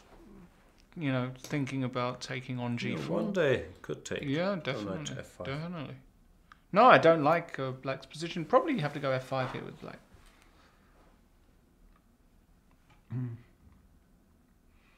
Yeah. Well, maybe then he wants to go all the way back. Of course, I understand, but the bishop can come to G5. It's not so clear. No, we'll see how it goes, but Dieter is under pressure as to defend here. Yeah, well, this one after... Are you friendly with Dieter? Have you talked to Dieter? Yes, very much. Very easygoing. Very nice. One of the most pleasant guys out there. Really, really nice. Really, really nice guy. So I like him. I basically like most guys. Could you list all guys you like and dislike? No. No? Okay. There are a few guys who I'm not the biggest fan of, and for sure, you know, I'm not their biggest fan either. So. So you're not their biggest fan, and you're not their biggest fan? Right. Gotcha. Let's go to the Fedoseev game, because there is one move now that just locks it all up. Are you Fedoseev's biggest fan? What if I just go knight a5 here?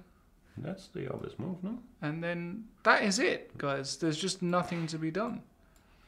Yes. Fort Knox. It is Fort Knox. You can move around for the next 18,000 moves. You can probably overprotect your c4 and d5 pawns a couple times if you feel like. But no, it's just a draw. The only way to break black's position would be piece sacrifices, and they don't seem realistic at all. They don't seem realistic. You can if you feel like shuffle this knight to g5, but it's not going to make a dent there either. No, this is going to be a draw.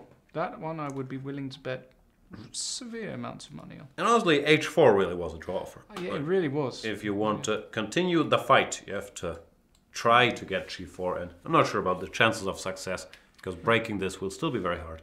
But at least the position wouldn't be completely locked. I agree. Well, this...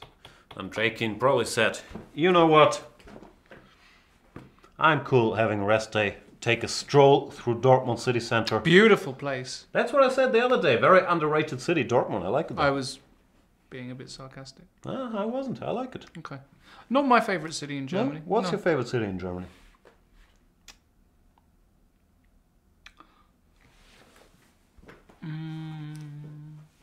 It's a good question. I haven't explored Germany to the fullest yet. No? You haven't been to all these lovely villages in the south? No. Freiburg, Emmendingen, Heidelberg. Heidelberg, believe it or not, there's a salsa congress going on there next week, and unfortunately I'm well aware. I'm in England. But the Black Forest, my partner says, is absolutely wonderful, and I haven't had a chance to kind of explore the Black Forest. I don't think I've been there. No? Surely you have. I'm not so sure. No? Okay. What do they have there? Forests, I understand. wildlife, beauty, nature. It depends what you want. Like I like Hamburg. I'm from Hamburg. I like Hamburg. Ride for Hamburg. Very pleasant city to live. I like Baden-Baden. It's a beautifully constructed city. It's the What are your views on Berlin? People from Hamburg will never praise Berlin in public. I have mixed feelings about it. I think for like young hipsters like you, it's a good place. It's an international melting pot. There's all these hidden parties and factory buildings and art galleries and fancy restaurants. It's cool, but for living quality, Hamburg. Alberto Muniz says, what about Munich? Now, Munich... very posh. Very posh. Probably more expensive than Hamburg. Yeah, much more expensive. And Hamburg's not cheap. So you'll like Munich. And Munich's nice. Somebody asked in the chat, what do I think about Vienna? Vienna is my favourite city, maybe in the world. Really? Absolutely. Wow. I adore Vienna, and, well, let's just say there might be a possibility of me living there in the not so near future. I'm always very excited when you tease random stuff and then don't follow up. It's not random. It's all in progress at the moment. But yeah, beautiful. Vienna is stunning. I absolutely adore Vienna. I think it's architecturally beautiful. It's got everything. And I'm not German natively, so I don't appreciate the fact that they've got silly accents like you do. No, Austrian accents I'm okay with. You're okay. Swiss accents are tough for me. I thought Austrian accents were sounding strange to Northern Germans. No, they sound charming, but we understand everything. Right. While Swiss accents are hard to understand. What about Saxon? Yeah, they're I can understand those too. Okay, fair enough. It's really the Swiss where I'm struggling most. Oh, by the way, I should say probably my favourite city in Germany is Dresden. I should point out. There you go. It's of all beautiful. The city, fantastic. Yeah, so you like the old buildings. Your Viennas and Dresdens. That's your thing. August der Starke. He was the guy in Dresden. Was he? Yeah. What did he do? He was the man. He was the king of Saxony. Ruled for years. Mm-hmm. And Chuck is telling you, tell me as soon as you're here, Lawrence, and let's go for a beer. I'm guessing Chuck is based in Vienna. Absolutely. I'd be happy to, providing that you... He wants you to pay, Chuck.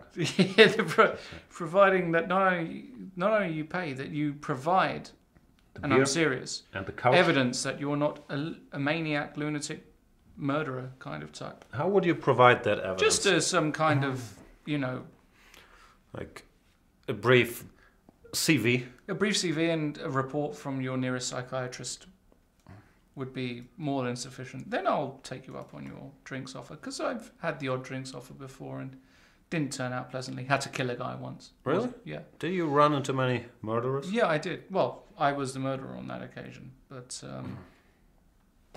well, we won't talk about it. The feds might. Now that you've opened this can of worms, I'm a bit curious. So was it self-defense, or yes, you just disliked him? Both. Okay. Bit of both. I think Kramnik might dislike his position. Well, his position sucks, so... Slightly worse. Just a bit... Can you go D5? Nah. Yeah. Bailout. Bailout? It's not really a winning attempt. I'm just trying to get rid of my D-pawn before it comes under fire. Rook Fe8? Yeah, whatever. Queen F6? I don't know. I mean, it just doesn't feel like Vladdy is doing much today. And Lion Pink says, I like Lawrence more and more. He's probably from Vienna or Dresden. Otherwise, what are your reasons? See, Austria. There you go. I mean, Vienna, what is it that you don't... I mean, I think Vienna just has everything. I haven't said a bad word about Vienna. Oh, okay. I thought you weren't impressed by my Vienna suggestion. No, I like Vienna. I think Vienna's wonderful. Actually, I might upset some people, but my favorite place in Austria is Graz. I think Graz is fantastic. Okay. Like the city center. So alive. Like Vienna has the buildings and the history and so on, but Graz, I'm a big fan of that. I'll tell you what. Congrats. Hilarious. Yeah, that's all I got. I see. It's all I got, guys. Unfortunately, and I know a lot of people, why aren't you analysing the games? Well, we are, but therefore there's a limited amount we can do with specifically this game, which is complete deadlock. There's just nothing going on. There's no way for either side to penetrate, so it's a draw. And with the Kramnik game, he's just fractionally worse with white. And this is an interesting game, I suppose, but... Is it? Are you really interested in this game? I'm not that interested in this game, I'll be honest with you. Do you feel like the composition of the tournament does not lend itself to interesting games? I would say that there have been more interesting compositions of tournaments than this particular one. So why do you think they invited, for example, and I like the guy, as I mentioned already, Wang Yue. This is a surprise because he's not very active and he does not have the most... I have no idea. Aggressive chess style. Perhaps, actually, the limitations of what we call budget were quite serious this year. Hence why there's no Fabi and perhaps some other people. It's not cheap to get the top guys, you know? And I think I understand, but even if we're not talking top guys, like normally people want to have more bloodthirsty players in the field. Yeah, but I mean, who are they going to... That is me being the president of the Chicken Chess Club. Yes, but, you know... So you're saying... I'm not sure who else is available at this point, because you've got a few guys over in China who wouldn't play. You've got a few guys... That's true, they're playing in the Danzhou Super Tournament. Right, there's a few guys who are playing in... where was the other one this month? They just played in Geneva. So it's not like if you're looking for a 2,700 plus guy that there's an endless amount of people. And maybe they thought, well, Wang Yue, why not? But wouldn't be my choice. No, I'm not saying anything against Wang Yue. It's just surprised because he didn't seem to be very active. Yeah, I mean, they picked a few youngsters, but for whatever reason, it's not... it's just not produced the most wham bam, thank you ma'am kind of games that we've seen in other times. Could still happen. Could still happen. Still a lot of time. Kramnik is a firebrand these days. He kind of is, right? I mean, he's really going crazy. So that's great for the game. Sometimes it goes wrong for him. Like, I think that's one thing that comes a bit with age. You lose this. First of all, maybe he gets bored of playing the Catalan and never losing a game. But you lose this stability to just never have a bad tournament, right? With Vachier and Kramnik, they can still play at the highest of levels. Of but not every tournament is the same. Yeah, I agree. Even though as I was formulating that thought, I thought, but then again, who else is stable? Like, all the guys have bad tournaments, right? Recently, Wesley, he hasn't had any really bad tournaments. Yeah. But all of the top guys have their ebbs and flows. Have you ever had a bad tournament? Yes. I've had one. Dortmund 2012. So you played in Dortmund 2012 and you played against Kramnik. Who else was in the field? Fabi? Okay. I forgot, like, I lost so many games that I blocked most of it out. But... Was Bologan there? Kayakin was playing? No Bologan. I honestly can't remember the fields, but yeah, it was a strong field. And you got 2 out of 9, right? 2 out of 7. I think I got 1.5. Out of 9 or 7? Out of 9. So that wasn't my best tournament. So that was in the days where it was 9 games, not 7. I also played in the days when it was 7 games. I did have 4 out of 7 in 2008. So it was also one of my better tournaments. Yeah. I finished 1 point ahead of Kramnik in 2008. Oh my goodness. I was on +2, then I lost to Leko in round 6. And then I finished second. That was very painful. Okay. But it was still a good tournament. Nepomniachtchi was playing there. I drew Nepomniachtchi in the last round. Okay. So yeah, Dortmund has been the scene of my worst and one of my best tournaments. But other than that, no, I haven't had many terrible tournaments because I have this dry, stable chess style normally. Which of course it's different in a super tournament as an outsider. If things go wrong, they can go really wrong. Right. That's why I was talking at the beginning of this show during round 1 for Blue Baum. Like, if you lose a game and people circle your name on their calendar and start playing the E4 G6s, even though you're not normally unhappy with that, it can cost you a lot of energy and it can go really wrong as an outsider. But if you have a good start, like most of these guys, especially Blue Baum, well prepared, people won't test him so much, he can have an excellent tournament. Now he has some confidence. You can see he's well prepared, so MVL doesn't crush him in the opening. Of course not. And he's not even, well. He's doing absolutely fine against them. Yeah, that's what I'm saying. He can play with these guys. Mm. I remember his game against Magnus, even in... well, it wasn't Karlsruhe. In Karlsruhe. You know. But he bungled the opening and then he survived somehow. Yeah. So, he's playing with these guys and basically... That also helps us if it's not your first super tournament, but you already been around the block once. He deserves it as well. I mean, he is the standout guy of the German youngsters and... He's got the rating and he deserves it, basically. I don't know. The bitterness is real, people. No, I agree with that. He's only like number 2 in Germany. Doesn't deserve it. No, of course. No. Give it to Vincent Kamer instead. No, clearly you want Blue Baum in that field. Last year I think they had Booman, and Booman had a tough time. Just like I had a tough time. If they invited you, would you play? Honest question to Dortmund. Obviously they invited you 6 months in advance. Honestly, I'm not sure. Like, it depends on the conditions and so on. But for me, being semi-retired, like a tournament like that, it's like so 2-month work to really get your stuff in order. And I'm not sure if I'd be able to combine it with Chess 24 stuff. So I would have to think about it. Well, being a father can't be an excuse for not doing stuff. But yeah, I'd have to think about it. I don't know.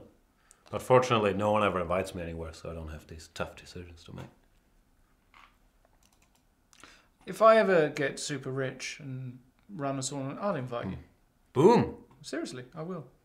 Because we need... That is what I will bank my future. No, I'm serious, because I'm sure the tournament will need, a good arbiter to check the game. I think they have excellent arbiters in Dortmund. They have Alexander Bach, they used to have. Oh, he's great, by the way. Maybe you can get Shout out to Alexander Bach, who helped me get my visa in check, even though I didn't end up going to Moscow. He's really great for for helping to organise. Great guy, Alexander Bach. Okay.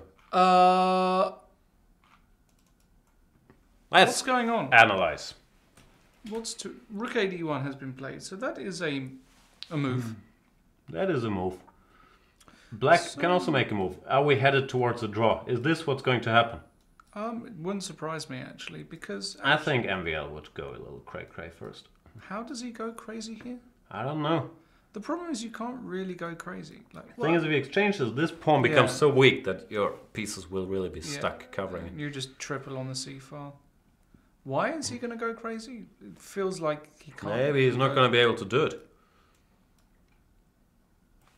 No, this looks like a fairly logical end to the game, actually. And of course, would be another great result for Bluebomb, who's currently on 1.5 out of 2. So if he manages to draw MVL with Black 2 out of 3, what's Favourite not to to like? win the tournament, in my opinion, after 3 games. Nah, I still don't think so. Yeah. Do you watch boxing? Are you a boxing guy? I'm not a big, that's a shame. big boxing guy, no. It's a shame. Really into my boxing. And apart from actually wanting to... I did 2 lessons and then stopped. Want to restart again in Hamburg. There's a nice gym in Altona, apparently, for this. Boom. I could see you as a feisty amateur boxer. Well, it's not really that. I just I very much follow the sport, so I'm subscribed to all the boxing stuff and big fan of Lomachenko. If you've not seen Lomachenko, he really is one of the most outstanding. You're off the Tyson Fury bandwagon? I thought that was a guy. You have like similar views. Never been a Tyson Fury. I mean, let me find tweets. I think I can prove the opposite. Can you? I don't know, maybe. This is going to take time, isn't it? Yeah, but you can explain this position while I mean, the problem is your whole Twitter history. There's not really much to explain. Black offers the dial squared bishop exchange, and if white allows it, the problem is that his pawn on c3 is going to be eternally weak. Okay, Twitter search function. Don't have the time for that. It's all right. So yeah, that's basically what's going on here. So a repetition via bishop e7 and bishop f6 is actually fairly likely. Whoa, we have an announcement, do we? We have a big announcement. If technology works, which of course you never know in advance. But our friend Peter Svidler will call in and save us from the boxing talk and us being stuck, not knowing what to bring up. Because Peter, he likes chess. That's the big advantage he has. And he's one of the best chess players in the world. And he can tell us, what was Vladimir Kramnik thinking? How did he get into this position? What was Dieter thinking? Why does he have to defend this position? This one is really strange to me, the Dieter. Is this one strange? No, not really. They're just blocking stuff. Yeah. Not sure why he was unhappy with the knight as a blocker, but the pawn will do a good job as well, and defending this one should not be a big issue. I'm wondering if this knight has a credible route to b5, but it does not. Can't get there. Can't get there. Would need to go to c3, which is not a thing. So yeah, this is still equal. Rough and Brutal Wins #1 says, it's hard to combine the 2 sports. Which 2 sports are those? I hope it's not chess and boxing. Chess and boxing? Because it's been shown it's quite easy to combine those 2 sports. Don't they do that? They do. Chess boxing is big in Germany and England. Shout out to Chess Boxing England. Know the guys very well there. Shout out to Crazy Arms. Could you become a chess boxer? I've thought about it, but no.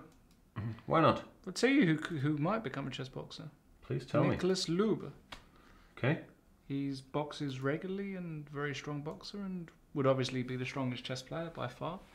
There you go. And very, he's got the boxing he's got a face for boxing. He's very chiseled, very strong jaws. And is that an insult, to have a face for boxing? No, quite the opposite. Okay. Quite the opposite. Arik Braun also used to be into boxing, but I'm not sure he's partaken in any chess boxing activities.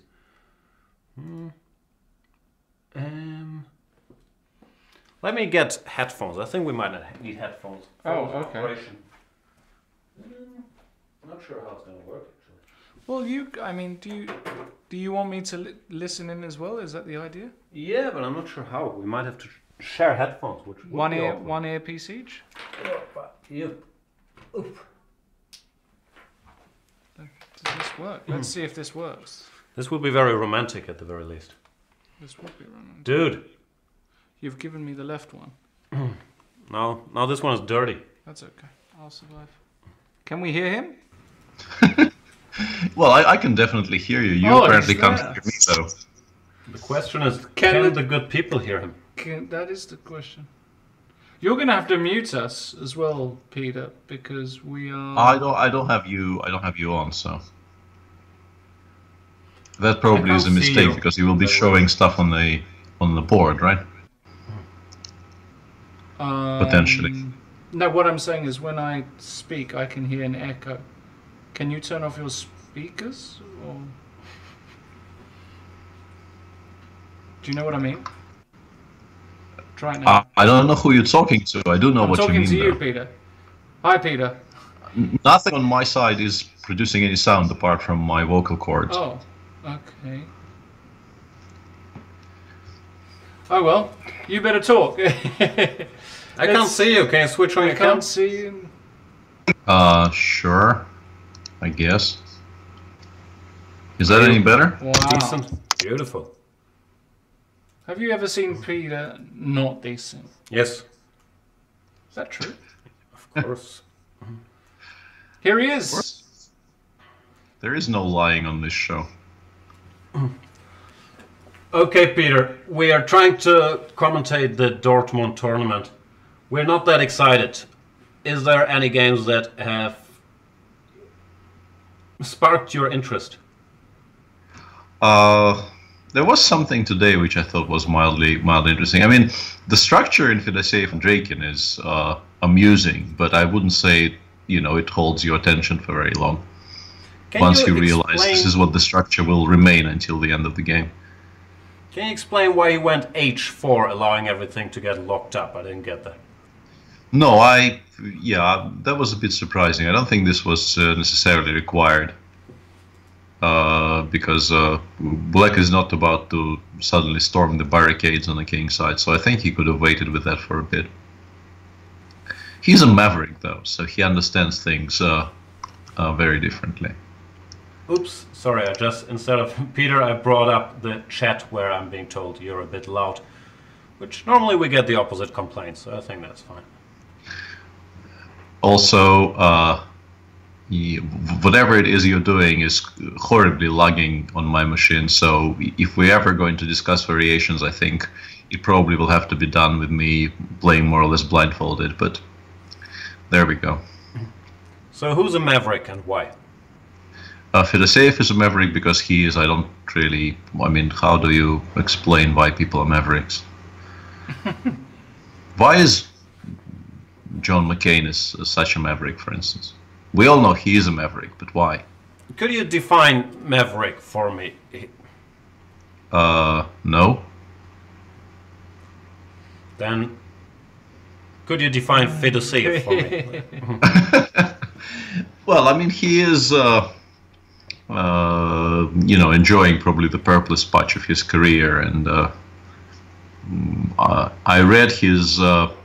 Once I finally got back home from my months and a half of travels, as per usual, I received some chess magazines in the mail, and one of those magazines featured Fedosseev's very brief annotations on every single game he played in the Aeroflot Open, I believe. And but he won to qualify for this. Yeah, and I think a very characteristic feature of his play and also his comments on chess is he very often says, "I felt this was correct. I didn't really want to check, or particularly even kind of felt any need to check, and I just went with it because this is what felt right." And how do you feel about I guess he such just an approach? I guess he just felt that completely closing down one half of the board felt right to him today, and he just went ahead and closed it. So he's going with his gut. I still don't really understand why this was required, though. Sounds reasonable. Can you tell us something about Fedoseev? Is he from your city? He is originally, yeah. Did you work with him? Do you guys hang out? Do you know each other?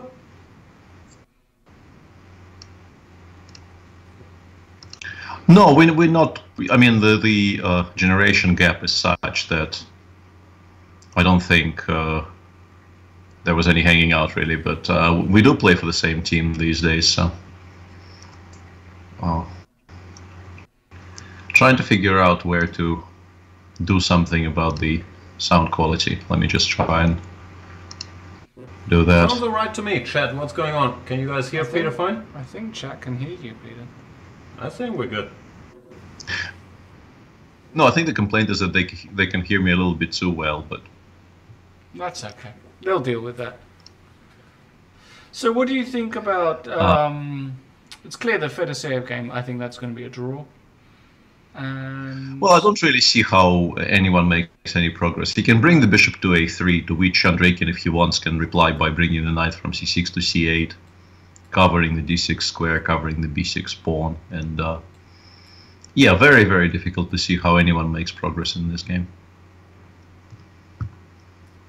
Well, I mean, might still happen. I mean, black could allow some kind of knight takes c4 madness at some point, or some other craziness, but frankly, these are all. Yeah, it's a bit of a stretch. What about the Wang Yue versus Dieter game? Because it felt like Dieter's gone a bit. Is this still the Topalov-Kramnik game? It looks very, very similar to the latest Topalov, one of the latest Topalov-Kramnik games. I believe this is Topalov-Kramnik. I'm not sure. Well, I could look it up, but you could look it up. Yeah, you could referencing, but I'd be the very game they played in possibly Norwich. I think it was Norwich. Yes, yeah. Hang on a second. We have things that do that on the website. Do you have computers? Yeah. This has been played on April 23rd, 2017, up to move 16 in a game between Topalov and Kramnik, and that probably is Shamkir then, if it's in April. Wow, move right? 16. That probably should. I was already up to move 16. Yeah, I knew I saw this before. I guess Bishop e5 is the novelty, because once you click on Bishop e5, no, even Bishop e5 is still there. Why would Dieter go into this position? Do you just think, okay, Kramnik did it, it's gonna be fine? No, f6 is a novelty, apparently. Yeah. Well, I mean, it does seem to be a very central line there, and Kramnik has been doing this very consistently for a while, and I've also seen some other people repeating this. But yeah, of all these QGDs that Kramnik has been playing recently, this one looks perhaps the dodgiest to my eyes. And there was a game in which he was very, very close to completely lost, I think against Radek in one of the Russian teams, which was maybe one of the pioneer games of this line with black.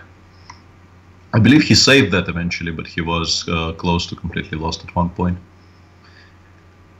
Yeah, I don't know. It looks. Now, how big is White's advantage? What do you think? Objectively, I suspect it's not very big at all, but optically, this must look very nice to every single White player, right? In particular, if you compare this to what White normally gets in these lines, which is nothing at all. Exactly. Yeah, no, I've always been very confused by this particular trend, because it's extremely difficult for me to believe that Black has nothing better at all against this, but what do I know? And the answer to that is not a lot, about the QGD at least. Do you think Dieter will hold though? It's not an enjoyable position to have against Wang Yue, I think, but objectively nothing bad has really happened to him yet, so... I'm going hard for to say. 1-0. I mean, I'm going for a Vachier. Vachier will be enjoying himself, that's for sure. I mean, it's position. This is a guy who enjoys being on the back foot in slightly passive, worse positions. This must feel like, the first time you take ecstasy. I mean, this is like. For the two viewers and me who are not familiar with that experience, could you briefly describe what the first time you take ecstasy I'm not feels also like? Familiar with that experience, but I assume from the reports that it's a very enjoyable one. So, hashtag don't do drugs, kids. Yeah, this is don't do drugs, kids. Very much a family show. It is. As is it's being watched by one family. Right. So, what I'm trying to say with that analogy is, white's slightly better. Yeah, we're very much wondering about that, Lawrence. Please elucidate.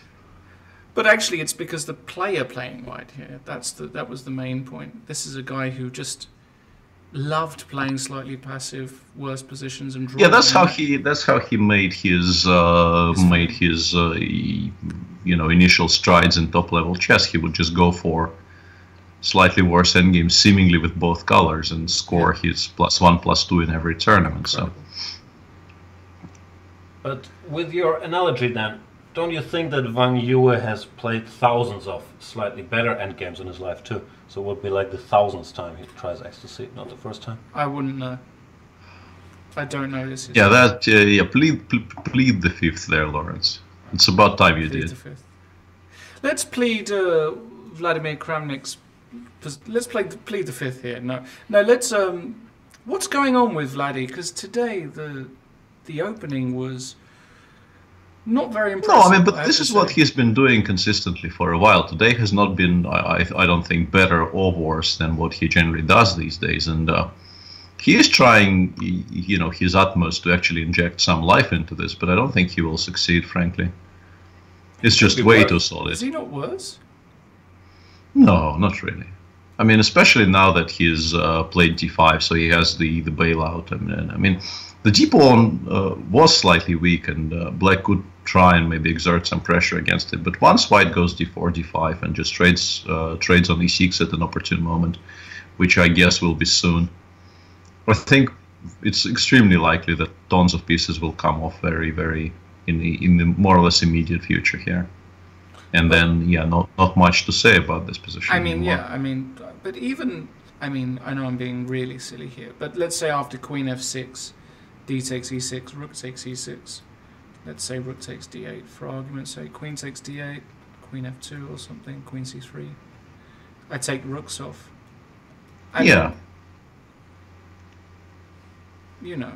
Queen g4. Well, you're trying to claim black has a slight moral advantage there because his pawns are better. It's not a ridiculous argument, but it's never in a million years going to be enough to win the game. So that's what I would expect. But I mean, this is now Kramnik just trying to find a way to liquidate and make a draw rather than push. Well, I mean, once black realized taking on g2 is not a particularly attractive option. Yeah, he was. Nobody in their right mind ever takes on g2 there. I think, apart from just generally looking ridiculous in that particular position, I think it led to forced mates. So. Wouldn't surprise me. Yeah, it was never going to happen. But I mean, once Radek traded off the knights, I mean, the knight on e5 was the one potential trump white could have in this structure. But once it got traded off, and in particular once it got traded off on a different square, so that white didn't take d4 takes e5, at least creating a structure on the king side where he could maybe imagine pushing something. Yeah, d4 against e6 with very few light pieces left is not going to be particularly exciting. Sure. So another draw. Very, very likely, yes. Wow, we actually have some action. We do have a. Game. Told you he wouldn't repeat it. Yeah, it still feels reasonably well balanced, but MVL is trying his utmost to inject some life into this. So he took on e7 and played f5. We had the feeling that objectively after bishop e7 it's probably safest for white to repeat, but probably that wasn't in MVL's best interest. No, I don't think. Yeah, he generally with white against Bluebaum, and Bluebaum has been, he has had a very decent tournament. So no disrespect to him, but white's position doesn't look horrible, and if you don't continue pushing every single white in that tournament, and in particular the white where you do feel somewhat obliged to play maybe even sharper for a win than normal, you just feel you're not doing justice to it. Currently, rook f7 has been played. What could white hope for? It's unclear because I mean structurally white has a very enjoyable position, but the king safety I think will preclude him from getting anywhere really. Because if you imagine this suddenly becoming a bishop ending, it might just be completely winning for white. But we are very far away from a bishop ending. And more or less any other ending, bishops end something or bishops removed in any kind of heavy piece endgame here will be quite safe for black because of the king safety, or in case of rook endgames because white has enough weaknesses on the queen side to play against. But Bluebaum will not exchange queens. Well, not immediately, yeah. Endgames in general are where it starts getting somewhat risky because of your fixed structure on the queen side, which could come under severe pressure eventually. Alright, enough about these chess games. It's gonna be 4 draws. When you're sitting at home, are you following tournaments like this one? Actually, you're a chess watcher, right?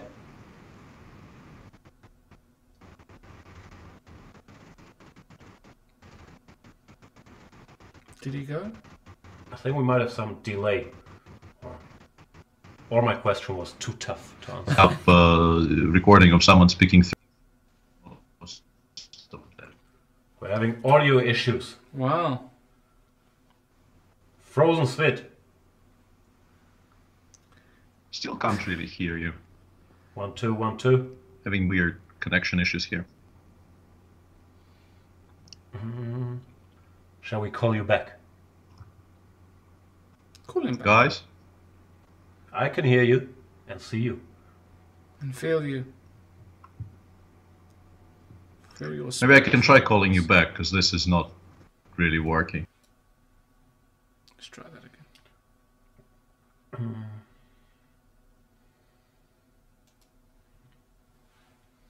We're going to try that again. Absolutely.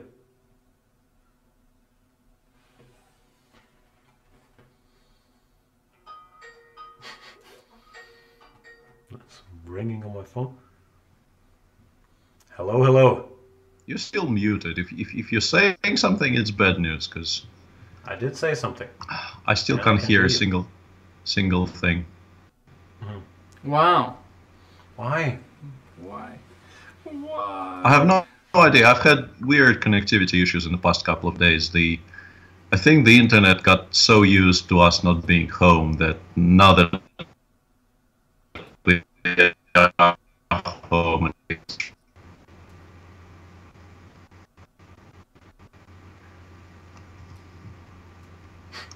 Excellent. Cutting out. You can't hear us, yeah? Nothing changed here. It's very confusing. well, I can hear about one word in 5, yeah, and it might be better if I yeah. No video might be better, but no video is less fun, I guess. We need the video. Try saying something, yeah. Without video, it improves drastically, so at least we can have a conversation. But all right, let's get rid of the video. How do I do that? You have to do it. Secrets of modern technology. Yeah, you can. If you have some cartoons saved, you can probably put a cartoon in place of the wonderful video feed. Any cartoon in particular, or? I'm sure that machine you're using has tons of very flattering drawings of me made by various noted artists of our times. Probably does. Of course it does. Come on, I've set at that machine. This one will do. This one will do nicely. This will do. He's reading a book on the Grunfeld defense. which is something he knows about, apparently. The camera is still there, though, so I'm not quite sure if the conversation has improved. Why we can't bring it up? No, I mean, basically, when the internet decides to behave normally, I can hear you and also transmit the video, because this connection in general is quite decent, but in the past couple of days it's been behaving very, very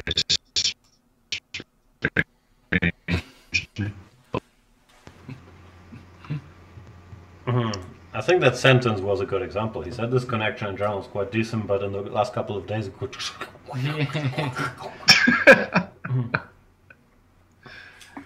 So tell us about your life. You played the Grand Prix in Geneva, then you traveled back home, I'm guessing. How do you do in the Grand Prix? That part of my life has not been particularly exciting. Yeah. How do you do? You score +1? I scored +1, which sounds excellent on paper, but it also completely ruled me out of contention for the whole thing. I mean, for the qualification, yeah, that's the picture. And I'm lagging very, very far behind in terms of video. And yeah, completely ruled me out of any qualification spots. And also, honestly, despite the result, it's been a while since I played so horribly in a tournament. At least that was my feeling. What's the system? You had +1 in both tournaments you played, right? Yeah, but that's nowhere near enough. That's like I tied for 3rd in Moscow and tied for 4th in Geneva, and that's solid. That makes me like maybe top 6 or top 7 in the general standings with 1 to go. And if I mean, since 2 of the guys who are at the very top have finished the season, we all have a chance to catch up somewhat, but no, it's just nothing special. So you should win the World Cup to qualify for the candidates. Yeah, once again, yeah, I will have to go the usual route, which very few people know as well as I do how not easy that is. But before you play that, you play in the Sinquefield Cup? Yeah, I'll go to St. Louis in well, less than 2 weeks now. Oh, almost 2 weeks now. You excited about that? I am excited about that. Yes, it was a very enjoyable tournament last year in every single respect, apart from the way I played in it. And I'm kind of hoping that maybe this year I will be able to rectify that. Did you enjoy the casual bug house and blitz at the chess house? Oh, I think it was after the tournament. I didn't partake very much in that, apart from the very last night. But last night. No, in general, the atmosphere there is extremely pleasant, and the people are very friendly. And what's not to like? I don't think. Well, I don't know if things have changed, but there is a house specifically for chess players.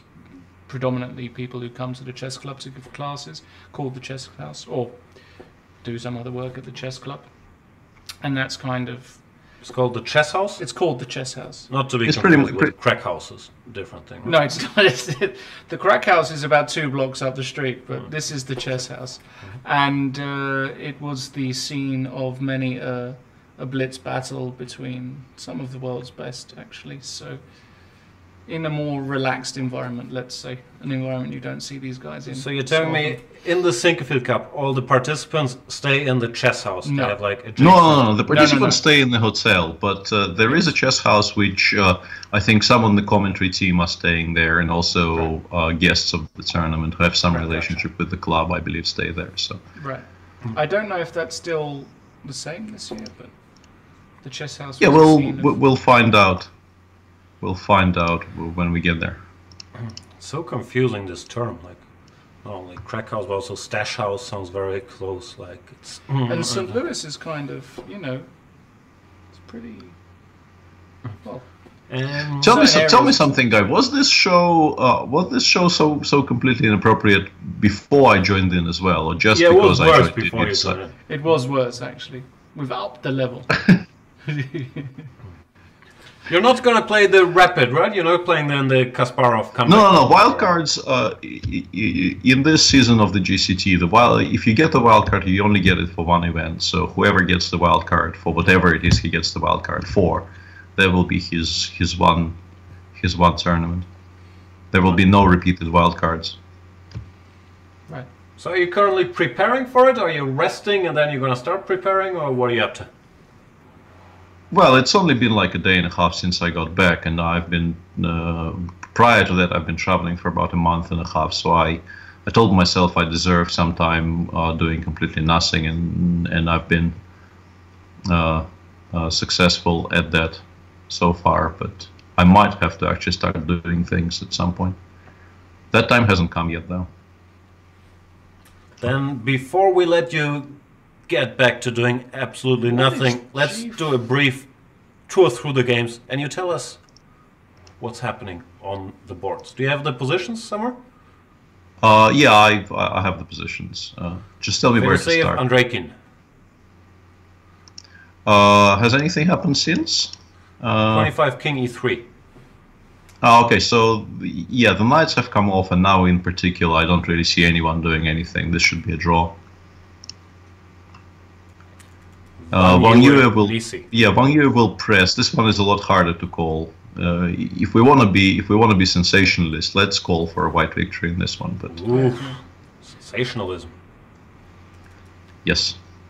Kramnik Wojtaszek. Will be a draw. All right. Despite the move G2, G4 that Vladi has just made, which is a bit surprising, but I don't think it changes very much anyway. He's hoping for back rank mates. Yeah, I'm hoping for mistakes, but I don't think they are necessarily forthcoming here. And MVL against Matthias Bluebaum. Rook C8. I think Matthias will hold this reasonably comfortably. He's a very accomplished French player, and playing against the #1 French player in the world. So. Wow. Wow, we overlooked that one. That's a very feeble pun, but I think it's in keeping with what's been going on in this show. Yeah, for today there was like... Before you go, do you think it should be obligatory for a player to play an opening named after his place of birth at least once? I really hope it's not, because that would force me to play the Petrov, and I really don't want to. Why is it? Isn't there some St. Petersburg variation? Yeah, there's the Leningrad Dutch at least. Ah, yeah, I can play the Leningrad Dutch. Right. Yeah, then okay, then I'm fine with it. What about? I don't know if you know this is. Round. I was born in Hamburg, not in Berlin. No, I mean I was talking about countrywide. But place of birth, Berlin. Nothing could be further from the truth. No, I was thinking Germany. I understand, but does that make you having to play the opening of a city you were not born in? Like you would have to play the London, or could you play the English? Would be great, or the English would be great. Yeah, it gives you a bit which more one is flexibility. I haven't made up the rules yet. Let me. Well, it has to be something connected with Essex, Lawrence. You're not getting away from that. I don't think we have an Essex opening. Believe it or not. Actually, well, then it's up to you to invent one, Lawrence. We do. I do have a little opening. I play it against Zurab Asmai-Parishvili every time we play 1 minute chess on the internet. Your little G4 D5. That's the Essex, right? G4 D5. What is it? G4 D5 and then what? Bishop G2. Bishop takes G4. We'll put it on the board for the. I've got about 80%. No, but who takes on G4 there? Nobody takes on G4 there. C4, D4. D4 is a mistake. Take on G4 is actually fine. Bishop takes B7, Knight D7. Bishop takes A8. Queen takes A8. F3, D3. So this is the starting position of the Essex variation. This is the Essex variation. D3, by the way, is a mistake. I have the computer running D3 mistake. If you play E5, you're still okay. Actually says I'm better there, amazingly. Now that you've consulted an engine, you can improve on the Essex variation. Yeah, there might be some serious theory on this. This is quite a special opening. And 1 minute. So Lawrence, anytime Lawrence plays in a tournament, he would actually be obliged to play this with white or black. Oh no, I would play it with black. Because the opening with white is the grob. So you're playing the Essex variation of the Grope, but you have to play it only with one color? Yeah, I think Why wouldn't you be obliged to play with both colors? Because it's not. You don't play with both colors. Because there's only one color you can play with. But I think we're slightly going off the point here. My apologies. My apologies. The games are that riveting, guys. That no, I think we're gonna get 3 draws and 1 win. All right, let's. Engine top choice. The Hawk is in the chat. G5. What's he talking about? He must be talking about the Vachier game after G4. Kind of makes sense.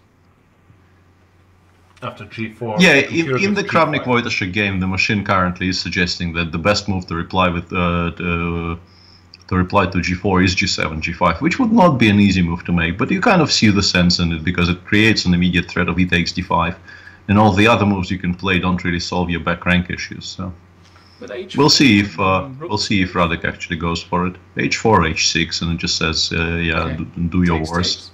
Rook H1. Yeah, EG5. Rook H5. Looks a bit D4. dicey. Wow. No, but that's why it's the machine. The machine just says, I don't really care. I don't care what they say.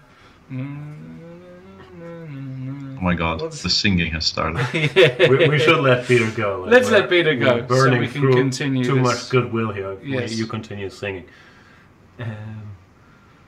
Peter, have you watched Season 7, Episode 1 of Game of Thrones? I have just finished watching it, yes. Was it good? It was decent, although I think they're beginning to stretch our, suspension of disbelief. And I understand we're talking about a fantasy series with the dragons in it, but suspension of disbelief is growing ever larger, if that's the way to describe it. What? The required suspension of disbelief. Disbelief, Crow. Spoiler alert. Yeah, don't tell us what happens. What made you? Yeah, I'm not gonna tell you what in particular made me feel somewhat disbelieving, but I felt some parts of it were stretching it a bit too far. Okay, fair enough. I'm the only one here not to have watched but it. But I did enjoy it. Wait, may I ask how you watched it? And I don't mean with your eyes. What platform you watched it on? Thanks a lot, Peter Svidler. And thank you, guys. We should do it again. This went swimming. This went absolutely swimmingly. So there's swimming, yes. We should do this again. It's a fun tournament and fun games and fun company. What's not to like? Exactly. Thanks, Peter. Bye. All right, guys. Bye. All right, bye-bye. How do we get rid of him? We can't. We can't. He's there forever. Peace, Viddy. Call from Peter Svidler. Always full of immense wisdom, I found. He played Queen H4, which looks a lot more human to my eyes. I don't know about... More humane? Humane and human. This game actually could get interesting, no? It's Kramnik, he just was not on board with making a draw, simplifying. He's trying to make something happen. Could lose this. Could go either way. I have a feeling... Nah. Go on, say it. I was going to say I have a feeling he's going to win it, but I'm not sure. I'll tell you what, I'll take the other side. And we'll do it for a cup of cappuccino in the next break. I'll go downstairs. Wow, that is a huge cup of cappuccino. Bet. Especially if you want to do it in the next break. The game won't be decided by then. Well, I'll tell you what. We'll do it, and then tomorrow, the first break, the cappuccino. Sounds excellent. The cappuccino gambit. I still owe you, by the way, 6 Coca-Colas from all the years ago. That is true. I think it's Diet Cokes. We did bet. Thing was specified as Diet Cokes. I really need to attend the little bathroom. Yes. Shall I leave you alone for a couple of minutes? You can do, I come back. Absolutely. And we'll Absolutely. All the good stuff. Sure. See you guys soon. Queen H4, definitely a more kind of decent look. I mean, G5 did look a bit dicey, but Queen H4, I've got a feeling that if Vlad is not careful here, he could get into trouble because all of his pawns are weak. Black is only one move away namely the move g6, from solving his back rank problems. And all of these pawns on light squares, the break is already there. I still think a draw is most likely, but yeah, I think overpressing here has absolutely no sense at all.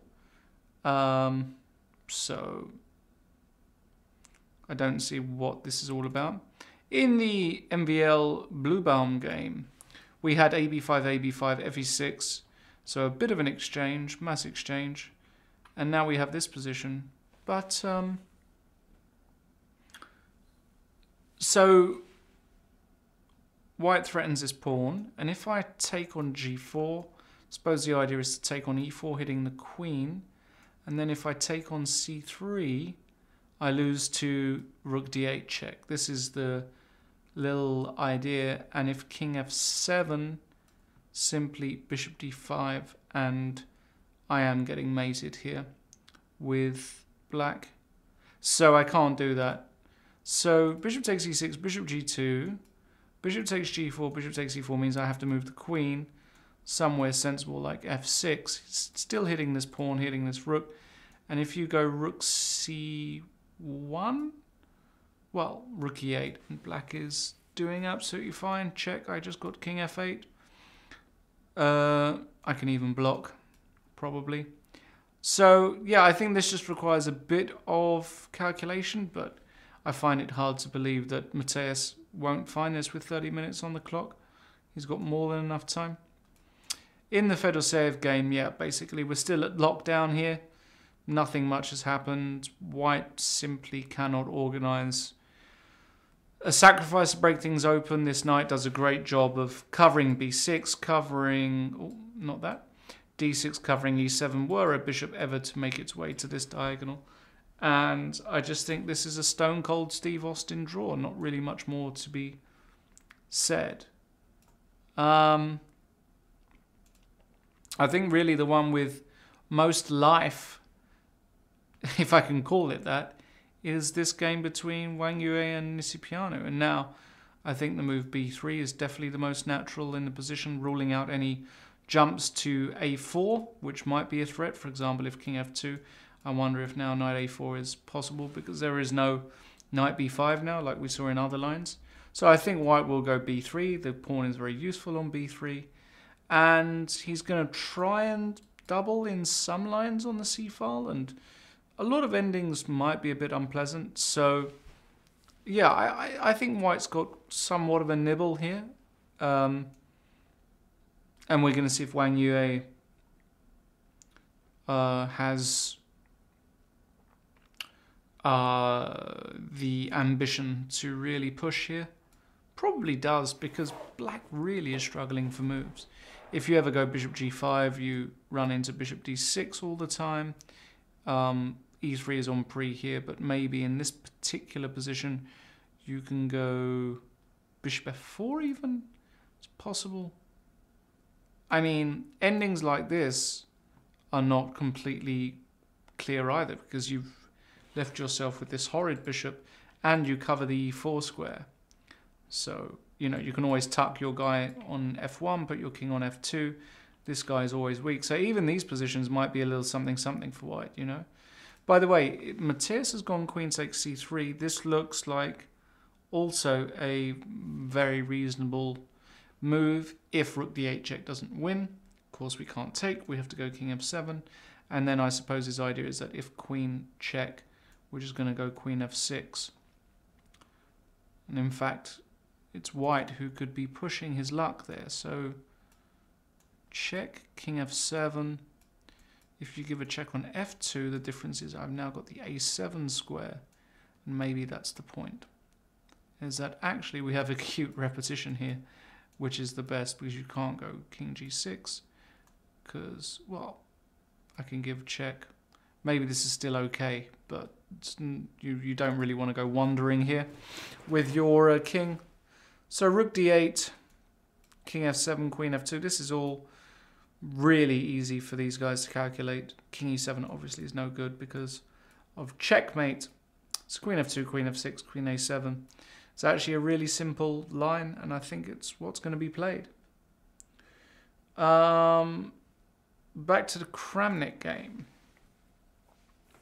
They're saying D takes e6. Isn't this really good for white? No, because I can just go rook takes e6, and my queen covers this d8 rook. And actually, you know, where does the queen go? Let's say it goes to c3. Already you're starting to get into hot water because, you know, this g4 move suddenly has serious drawbacks. I just got some hot water out of the coffee machine. Great. Is it actually hot water? I think with technically coffee is hot water with coffee. Kafefi. There's a lot of kafefi in there. This is going to be a draw. Rook d8 this check. happened? Yes. Whoa. Well, I mean, it's quite simple, though. Rook d8 check.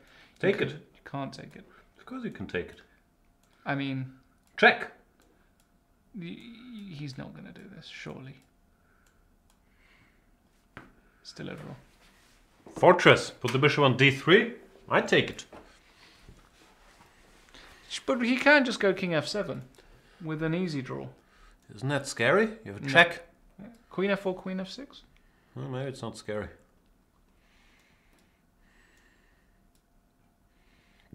So how does white make a draw? Queen f2 and queen a7. Pretty simple, though, for MVL. And just repeat. Nothing to be done. Nothing you can do about it? No. Nothing to be done. Decision time for the Bluester.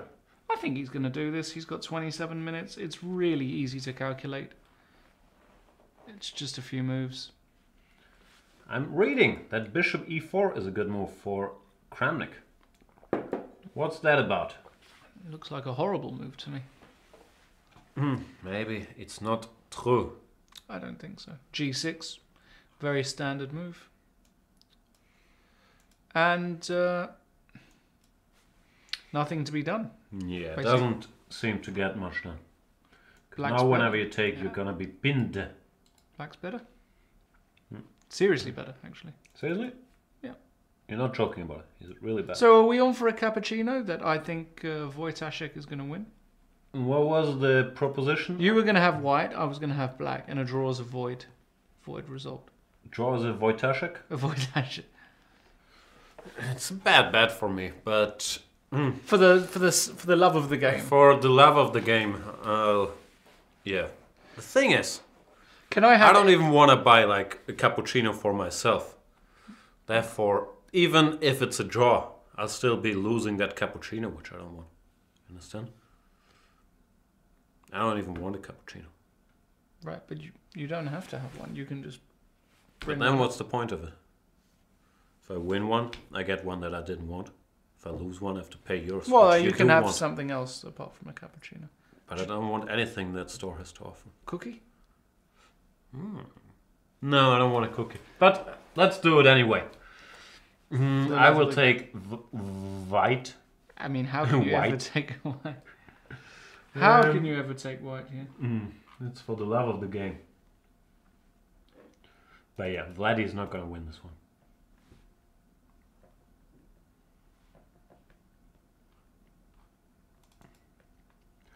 What else is happening? Nothing is happening in Fed, who was described as a maverick by Peter Svidler. Strong words from Peter. Well, I mean, Even though I'm not sure about the definition, I honestly am not. It's someone who like doesn't play by the rules, right, who takes chances. exactly. It's a bit not, of a chancer, yeah. I mean, not that's quite the clear way how I that always- applies to chess. What's the German word for maverick? I don't think we have a word for it. I think you do. No. Actually, no, you do. Okay, I've- what is it? It's Just give me a second. We all play by the rules. Is it outlaw? Is that the German word? There is a word. Draufgänger? Draufgänger, that's it. Einzelgänger. there No, we but go. Einzelgänger, that's not correct. No? Einzelgänger is someone who sticks to himself. I don't think that's a good translation. Try the other translations. Einzelgänger is lone wolf. That's Ah. a bad translation. Yeah, unconventional, unorthodox. Yeah, no, all these, they're not exact. Any of these translations, Rebell, Eigenbrötler, Querdenker. A Querdenker. That's someone who, thinks outside the box. Thinks outside the box, but none of those. Are you really. a queer denker? No, I'm not a queer denker. Okay. No, I just was curious. I know you. And draw agreed in MVL. Blue Bomb keeps doing extremely well. Shout out to him. 2 out of 3 in his first. Is his first Dortmund? In his Dortmund appearance. Definitely his first Dortmund. Defeated Fedosseev. Draws against Nispiano. Will he gain 2 points from this as well? Yeah. He keeps, so does he keep... Gap keeps widening. That's the important thing here. I think I'm going to give up. Like, time is on his side. He's 20. I'm 68 years old. How can I keep up? Yeah. He's a very strong player. He is very good. Shout out to Matthias Bluebomb, which means should Radek Wojciech not win his game, Bluebomb stays in the shared lead of the Dortmund tournament. But Bluebomb. No, but Wojciech with the victory could take over. Absolutely, yeah. It's not out of the question. And Vladdy now under 20 minutes for 20 moves, so... You know, this isn't easy by any stretch of the imagination. On a scale of 1 to 10, how 6. pumped are you about the finale of this game? 8? 9? No, 6.8. 6.8. That's higher than I would have thought. Yeah, I'm quite excited. Because I'm a big fan of Vladdy and I'm a big fan of Raddy. Vladdy and Raddy know them both pretty well. That's a lie. I don't know them well. No? I know them. I've met them both. But not well. Don't know them well. They're giving us a bit of a show, at least, which is good. That is true. Because Vladdy could have... That is Kramnik, over the last 2-3 years, he's just playing any position. Like, he's not trying so hard to get an advantage. He's just become a big fighter. But here, it feels to me like you go wrong a lot more with white than you do with black. Black's moves are so easy. You just go G6 in any position. Everything is hanging. I don't like what Vladdy has done at all. No, I agree that he's not better, but still gotta commend him for looking for ways to spice it up. Like even this G4 move, he didn't have to do. He could take on E6, as Peter said, and it would be a draw. Sure. He's still pushing. I think against, maybe against other players he would. He wouldn't. I'm not sure. You think against Carlsen he's not playing G4 here? Yeah, it's possible.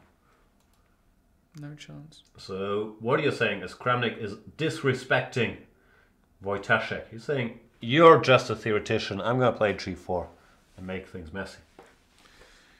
Is that what you're saying? Not quite, but... What is it that you say? I'm not sure what I'm saying. But... I think he's just overpressing a bit too much. I think the first round did him no favours. That's another thing. He's on half out of 2. Therefore, he really needs to win with the white pieces to get back into business. And he's actually bottom as things stand. I mean, it's quite incredible.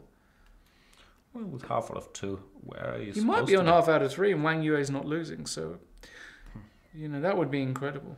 The truth is, Dortmund is considered to be the Kramnik tournament because he's won it 10 times. But he's done badly the last 6-7 years. He hasn't won it. Really has. And has had his fair share of bad tournaments. Did you ever play him in Dortmund? Yeah, I played him twice. How did you do? 1 draw, and once he beat me in the King's Indian. Big novelty. Yeah. What was that? 17-A5. Threw his A-pawn down the board? Threw his A-pawn down. Mated you? Not with the A-pawn, but yeah. No, that was a good game of his. He's a pretty good chess player, Tom. He's really good, yeah. He is really good. Would you play the World Rapid and Blitz if it were to take place in Munich, as some rumours have been floating about? I don't know. I'd do commentary.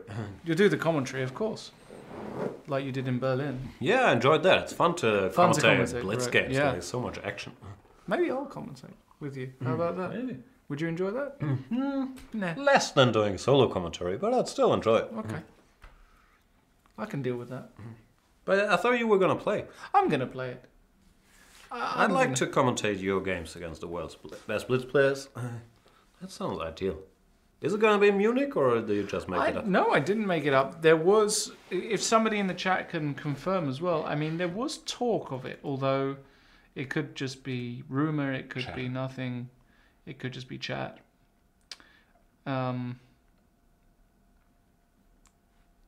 know.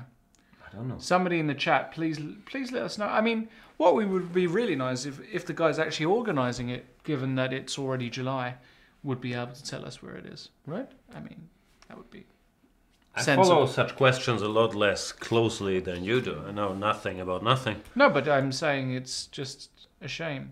Oh, we have a draw. Shock horror. Who would have thought? In Fedoseev and Rikin, there is nothing to be done here. Literally nothing to comment on after h4. Both sides are blocked up. No breakthroughs. Nothing to be done. They could shake hands after h4, h5. It's the same thing. Actually, I missed this plan that he could have tried to bring the bishop around. And I'm a bit surprised he didn't try that. I'm not saying this changes the outcome. Most likely. Just doesn't do anything. Doesn't do anything. As Peter mentioned, it can get hit there later. But still. Yeah. Just both sides probably comfortable with that draw. Fedoseev after that painful loss to Bluebone. Maybe it was in consolidation mode. Not sure that's a word. And Andreikin, 3 draws so far. Probably doesn't mind a draw with black either.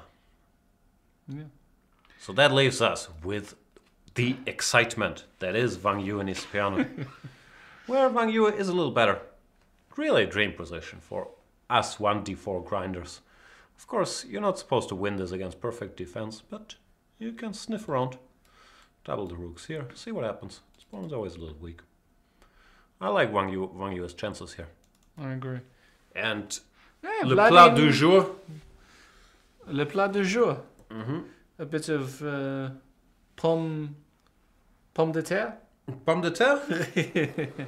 Pomme frites. Français? No, they don't say pomme frites. Do they not? They should, right? I think they do say pomme frites. No? We say it in Germany. Yeah, it must be French. Sounds very French. I mean, if it's not pomme frites, I can't remember anything. Yeah, that's true. No, it must be. A bit of pomme frites and a bit of bratwurst. Bratwurst, I'm pretty sure they're French, do not say. Saucisson. Saucisson. I'm getting hungry now. Yeah, a bit of saucisson. I am actually getting a bit hungry. Like, say what you will about the French. They have good saucisson. They have excellent saucisson and they have excellent wine. I do like a bit of Pinot Noir. There, I'm less of an expert, but in general, I think we can agree that French food is pretty good. They have a lot of excellent things. They also have MVL, which is excellent. They have Fressinet, excellent. Mazet, wonderful. Now you're just going to name French Grandmasters? Yeah, I am. Macron. No, I like it. Etienne's. Macron, yep, very strong. 2600, at least. What's the chat saying? Because we've neglected them for a while. Speak for yourself. I'm constantly reading up on all the action here.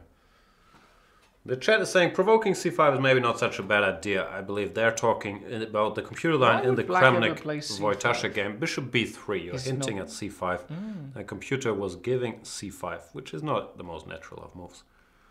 Is that what we're talking about? Is he really going to go bishop b3? It's so ugly, that move.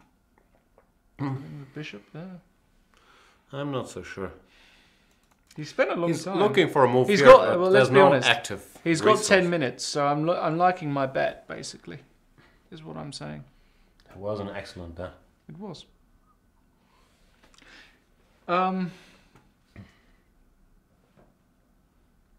Did we talk about cryptocurrency today? I'm not always listening when you say stuff, so I'm not 100% sure. Well, any cryptocurrency phenoms in the chat, let me know. What should I be buying, selling? That's basically all I want to know. That's it.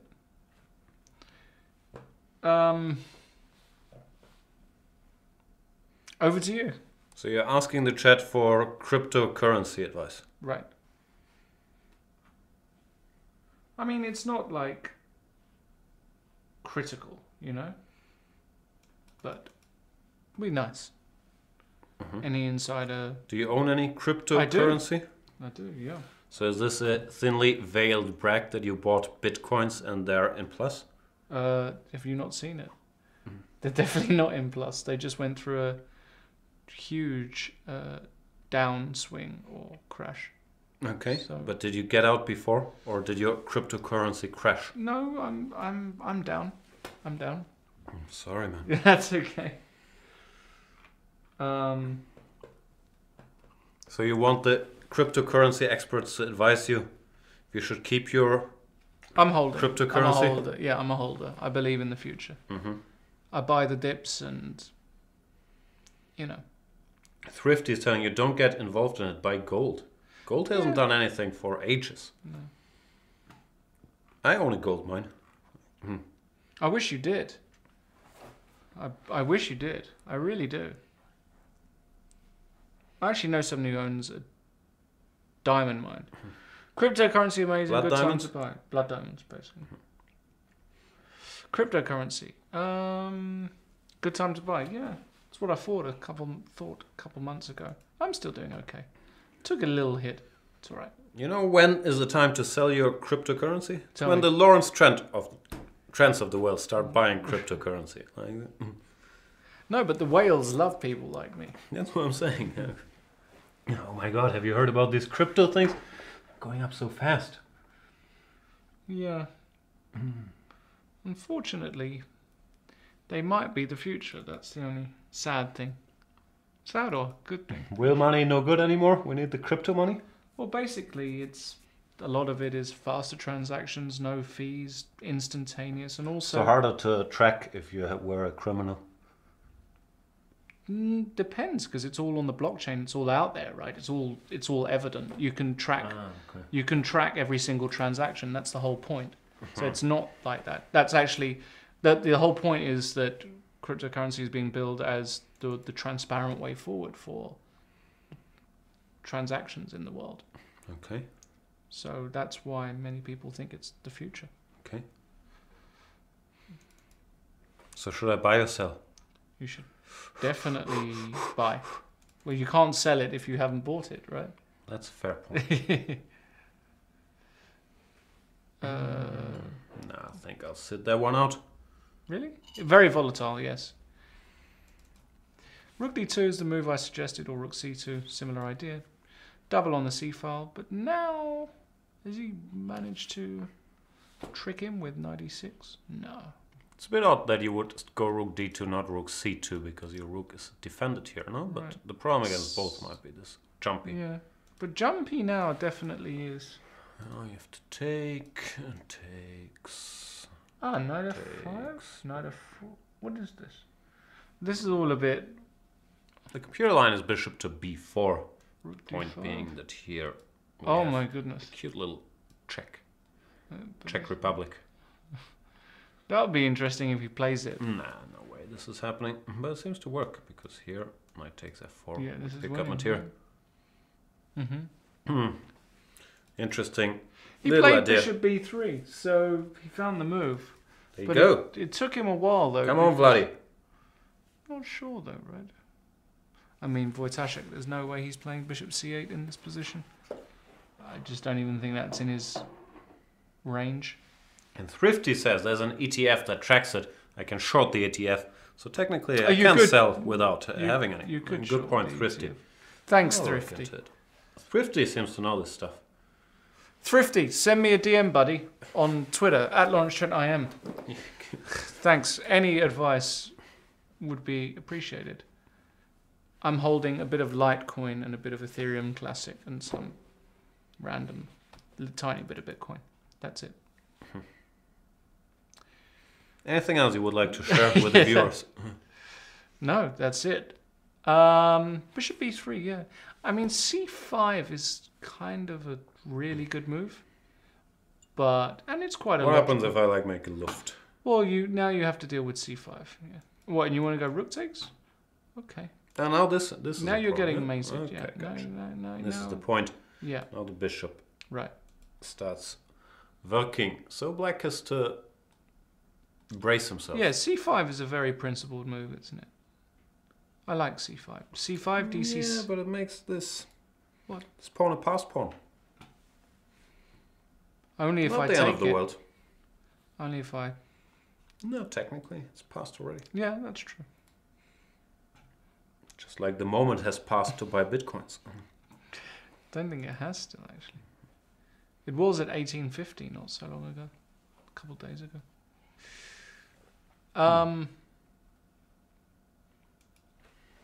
What's happening? Show problems? I'm reading lagging for anybody else? Or is that the chat?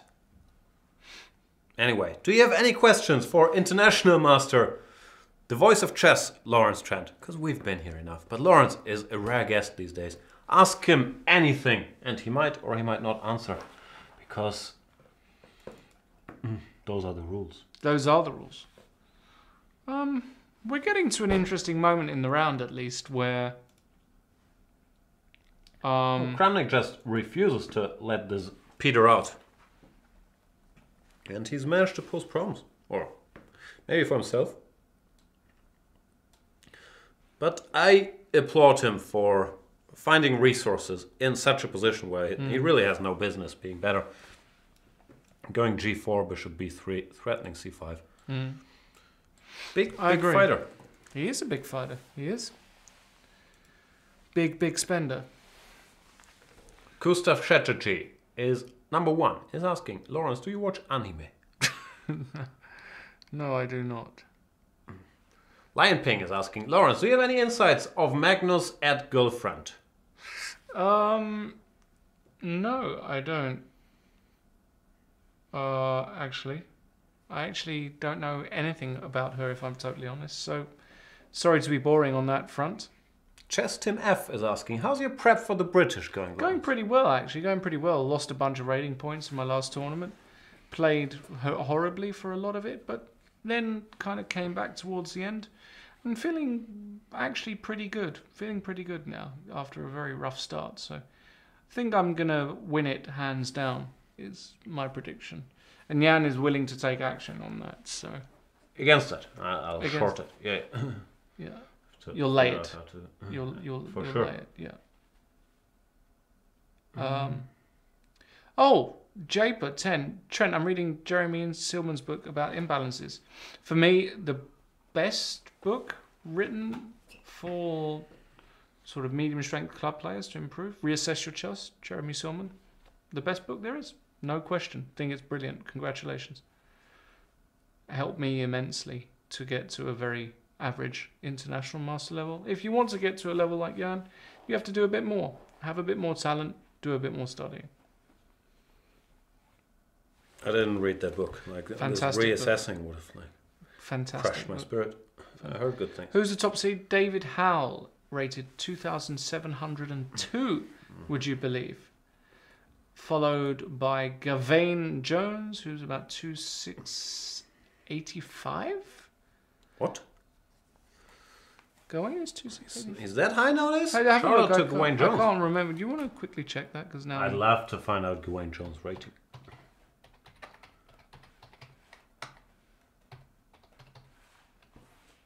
Gawain is 2,660. Oh no, sorry, 2,660. He must have taken a hit. So it's Gawain, and then it's followed by Luke McShane, who is Luke McShane is 2,645. But all these players are way stronger than you. That is Why true. are you talking about winning that championship? Like they outrate you at 250 points. That is true. Different it's insanity. Universe. Yes. That is insanity. My plan is to draw with all of them and then beat everybody. It won't happen. They would crush you. And you haven't shown that you can consistently beat weaker players. This is true. I don't mean to break your spirit here. I'm just but my results, giving my honest opinion. Results against these guys actually are not that bad.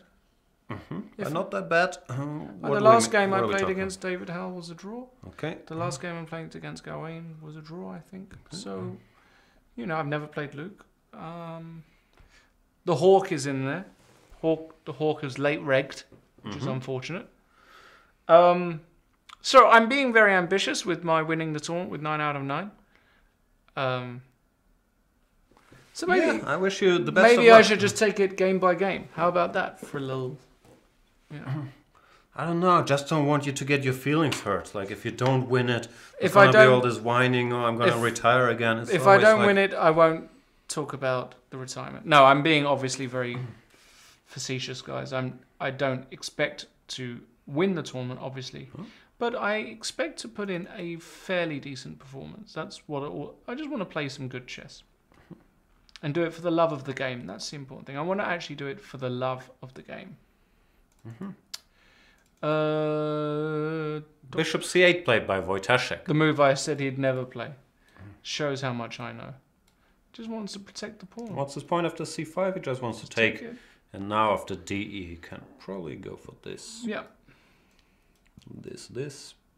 Queen covers. Yeah, Vladdy still has some problems. Interesting move, Bishop c8.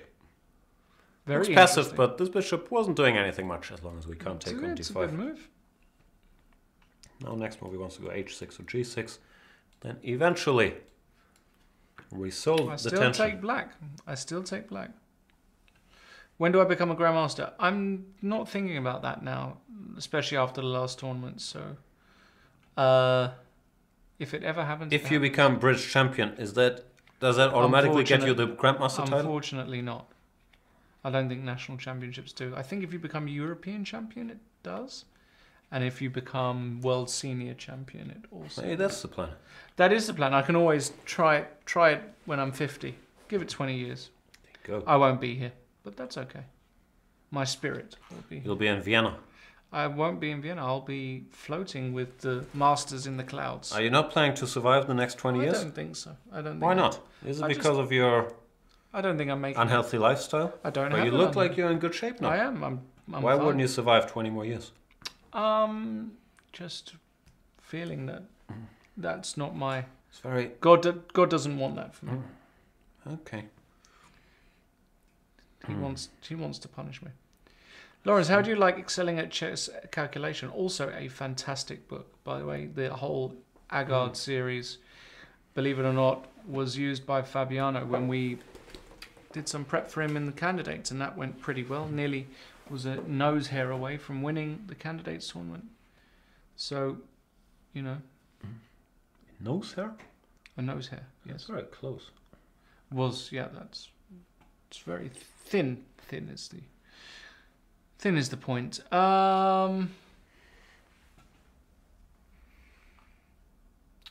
Bloody, yeah, he's kind of down to not very much time for 19 moves. I feel like he's struggling here. Because it's not easy to make moves with white.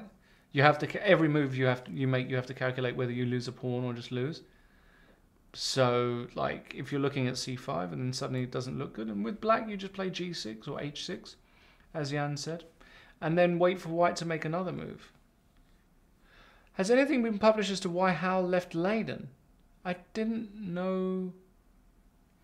What's that about? Is there some open tournament in Leiden, or what's going on? Well, David was supposed to play and he didn't play. I don't know about that, actually. Lawrence, who's your favourite player of your all-time? Easy answer. Jan Gustafsson. G5 played by my favourite player. Yeah. G5, baby. He's trying to stop h6. Yeah, Okay, that makes G6. the decision easier to go g6. He's still Yeah. Playing high stakes. High stakes poker. Did you ever watch that show? I did watch the show. It was good, no? And Gabe Kaplan. Great.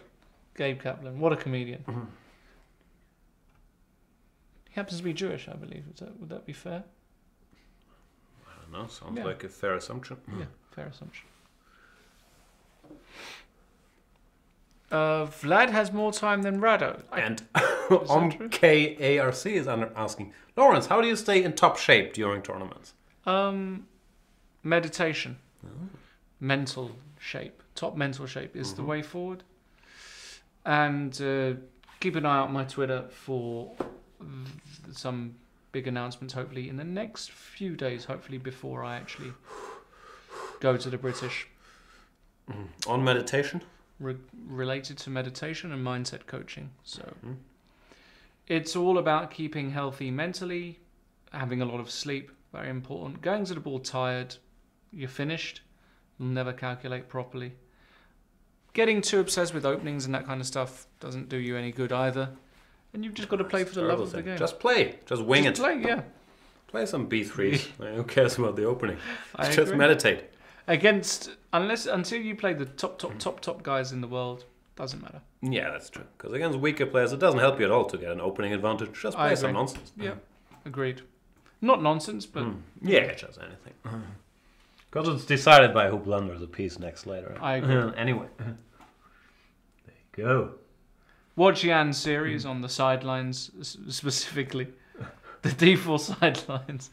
That's going to be my preparation. It's hard to tell when I'm trolling or being serious. That's true also. I find it very easy to tell. Okay. You're always serious. Is 96 serious? 96 is a very serious move. Why can't I take everything and go bishop b3 at the end? What's everything?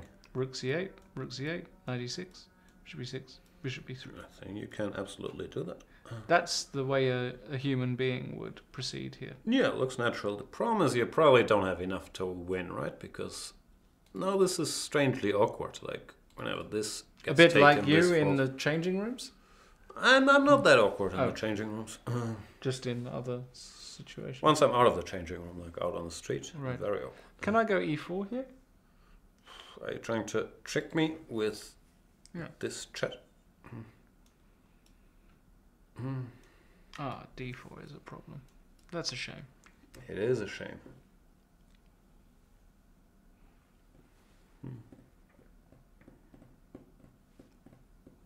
Lawrence, any tips on getting to sleep while playing the tournaments? Yes. Is there a big announcement coming on your Twitter feed? I'm not sure if I should.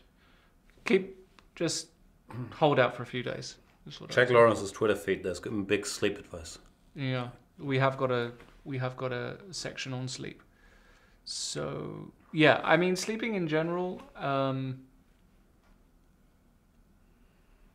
It's very difficult, obviously, if you've had a very bad loss the day before. So again, some kind of mild meditation induction for sleep is very decent.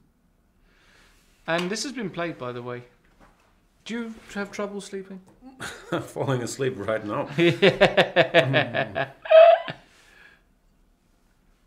No, I have zero trouble sleeping. Okay. He's not going to play knight e2. Well, he might do, because he's Wang Yue, but knight e2 is really too strong for me. Actually, I'm going to announce it on my Twitter feed in a couple days, but I'll give you, since you are beloved premium members, a little sneak here. What I do is I just put on a podcast and I'm asleep with it. Cardinal Super Blinds. Download the Primed Mind application and study the section on exams and studying. That will really keep you very focused and calm. You heard it here first, folks. The first plug of what I'm doing. I shouldn't have done that, but it's done now. So. Alright, so Lawrence does the Full English Breakfast podcast. He does a weekly show on Chess Space, a weekly show on chess.com. He's, I don't know, what is the other stuff? Fall asleep by downloading some app? Yeah, Primed Mind. Primed Mind? Yeah. Follow him on Twitter, Lawrence Trent IM, where he's working hard to give genius minds the exposure they deserve. Yes. Was that it? Well, that's another project. But can we talk about that, or shall we stay tuned? Let's stay tuned on that one. But let's go to Wang Yue, knight e2. What's Wang Yue up to? I didn't play knight e2, wow. which is quite impressive, I have to say. Well played, sir. Well played. And suddenly you have to be very accurate here with black, because if you don't go bishop b5, you might just be losing. Bishop b3 next, and can't defend everything. So danger, high voltage. Stranger danger. What's the least number of hours you've slept and beat a GM or an IM? 0. Is that the same thing that Fedor is talking about? Yes, that is Fedor's project that I'm that I am involved with. I once played a Grandmaster in Spain, in Granada, and I went out on the night out, and I came back, and about 7 in the morning. It was a 9 o'clock round. Went straight to breakfast and beat him. Wow. Story of my life. Great story. Great game, actually. Congrats. So 0 hours is the answer if I've beaten a GM. Have you ever beaten a GM with no sleep from the night before?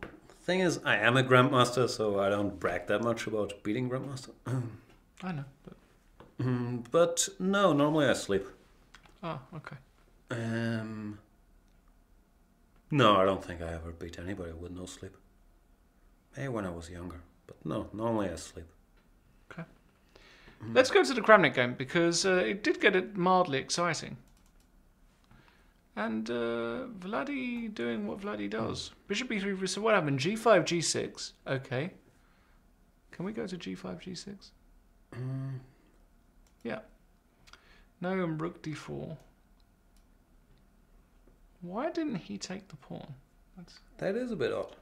I mean, you can take a pawn, but I suppose he's just worried about rook d1, is he? And just getting mated down the h file with rook h1, rook takes h7, and this kind of stuff.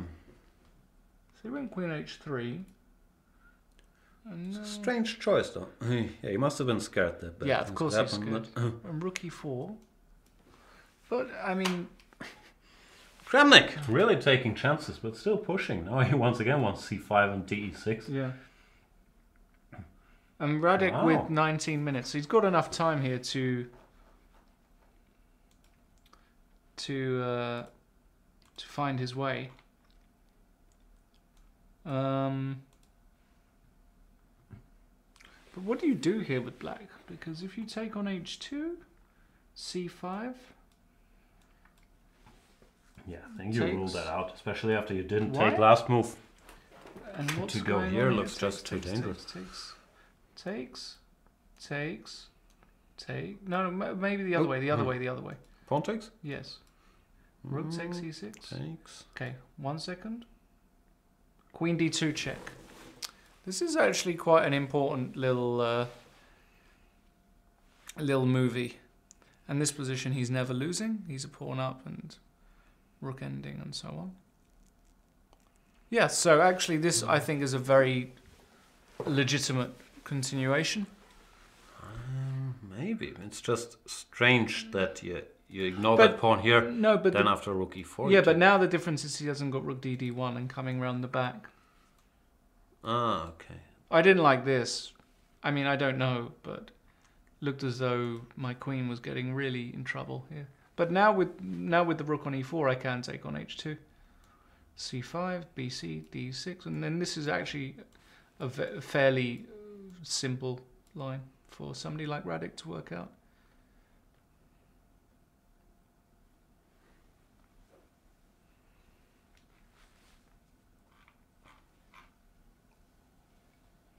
Clocks are accurate, apparently. Do they play with increment? Do we know that? We should know that. I'm not. That will be in the description of the. Let me try to find out. Information. Yeah, they get 30 seconds per move. That's what I thought. So that's quite. It's not real drama. Well, it's still kind of semi-serious. Yeah, for sure. But I mean, like, it's not like he has 3 minutes to make it to move 40, and he's gonna have to blitz to make whatever 10 moves in 10 seconds. Right. But of course, it's still big time travel. You don't have time to think for a lot. Because move 24, that means 16 moves still to move 40. This actually, with all the cynicism I've been throwing at this tournament, this is exciting. Like, This is could go exciting. either way, and I it's a agree. very sharp position. It is, yeah.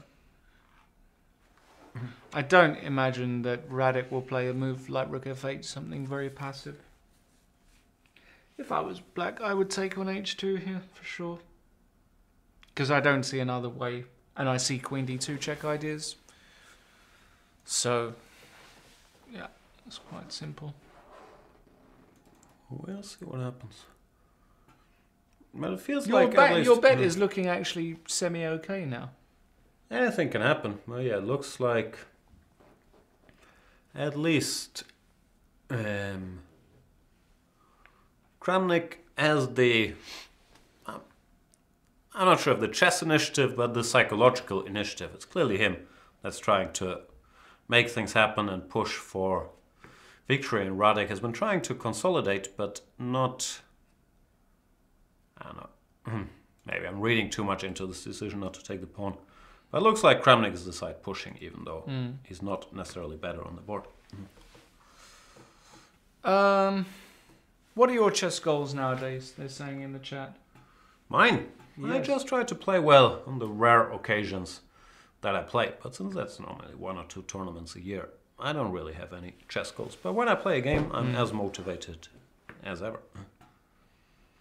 I will never be able to just enjoy chess play like an amateur, because I'll always, well, I am an amateur technically when I play, but I'll always think of, yeah, like, I used to be better at this, and it's gonna be tough to accept drifting to a lower level. So, as sad as it sounds, I'm trying to keep my chess level. That's with the little games I play. Jan, are you still playing the Bundesliga? It says Lion Sure. Walking. I'm playing for the champion, Baden-Baden. Do you not think you should be playing for Hamburg as it's your local team? And I did play for 20 years for Hamburg at some point. that's fair enough. Gotta go out, see the world, win some titles. That's true. Yeah. Do you know what the prize is for winning the Bundesliga? I don't think there is a prize, right? Oh. It's all in vain. It's like winning the National Basketball Association, where billions are spent pursuing that. I don't think you get anything once you win. Really? But I'm not sure. Maybe there's a big cash prize. You do get a cup for winning the Schach-Bundesliga. I'm not sure if there's anything else. C6 by Radic. I like this move as well if he doesn't take on H2, because if white goes C5, then you can just take it, I assume. That looks Yeah, fine. that's a good move. The queen on H3 actually covers E6 as well. It's quite an important thing. And yes, I was talking about taking on D5, not on C5. Yeah, but this is clearly fine for black, you would assume. Yeah. So C6 is actually a very good move by Radic. Very good move. So he's not going to go C5.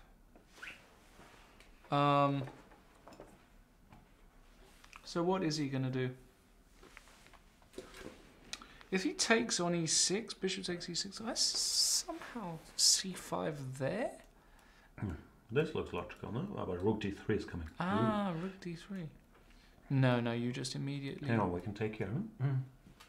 Can we? The queen is under attack, so you have to recapture, and now... For a start, maybe I can... No, I can't. I can take with the queen there, by the way. Sorry? I think queen takes E6? Rook takes E6. F takes E6... No, what do you mean? Sorry, I'm going mad. Rook takes E6 wins the whole show. So F takes E6? Yeah, this I wasn't sure. Maybe. Queen takes F3? Probably Peter's out. Peter Svidler's out? Peter Svidler's out. He is out. Yeah, but... Maybe yeah. white is a tad better, but should be a draw. Yeah. No, C6, good move. Alrighty, Yeah. good move. Good move. Let's see what Kramnik comes up with. Well, he's got 1 minute 30, so he's... It's not a lot of time, especially if it's- C6 is a surprise. Like, you could do all kinds of You crazy could do stuff. a piece fiddy and go crazy here. Did piece fiddy go crazy? He went Queen F4. Interesting. Really trying. Still got love for the streets. Takes, and then Boom. Rook is mating him. Wow. Matushka. Bratishka. That's correct. Queen F4, great move. So what's going on? Takes, and now you need a move here. Now my queen is offside on H3. Actually, this is a brilliant move, Queen F4. Now I'm concerned for Radic. Vladi keeps pushing. Pushkin. Boom. You can do this. Actually, that's a good move, isn't Gareth bailout. it? Queen takes and G takes, I assume. Yeah. Well, it does ruin your structure a little bit.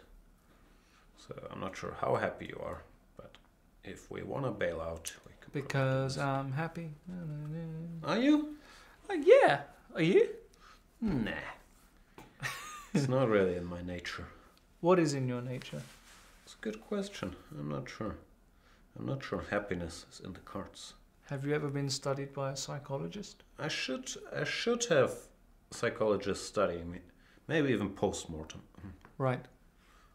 Because I feel like, there's a lot to be learned for future generations. I agree. Mistakes that can be made. But seriously, I think I should get a shrimp, but I'm too lazy to do something about it. Okay. So you think you need a shrink? Yeah. Okay. I think most of us do. Okay. But it's not that common in Germany. No? I don't think so. At least I don't hear much about it. Okay. Like in the States, everybody has a shrink. Right. There. It's just not here. Not that common. I'm not sure if Vladimir Kramnik has a shrink. I suspect he probably has a guy he can talk to, but possibly not a shrink. Actually, I don't think he has a shrink, now that I thought of it. He almost certainly doesn't have a shrink. CD is on the board. Yeah. And Queen F5 is the... Yeah, I think that's the human move. With the Queen on H3. He's not going to blunder ED Rook E8. You don't want to wait and see what happens next. So I He'll go Queen F5. He'll go Queen F5. I agree, but even here, Kramnik's going to keep asking questions. One second. Can I go E takes F5? Or is that just insane? Not sure it's insane, but you're leaving. No, I understand, but my point is that after here, King G7, yes, takes. I think this is bad. No, this is... I've lost games like that when you get stuck with that bishop. Yeah, forget it. It's awful. No, you have to go GF. He played Queen F5. He is going to go GF. It's just insane to allow this rook invasion. Super Tech saying shrimp will help you with your pawn moves. Good point. That's pretty good. Who said that? Super Tech. Pretty good. Pretty good.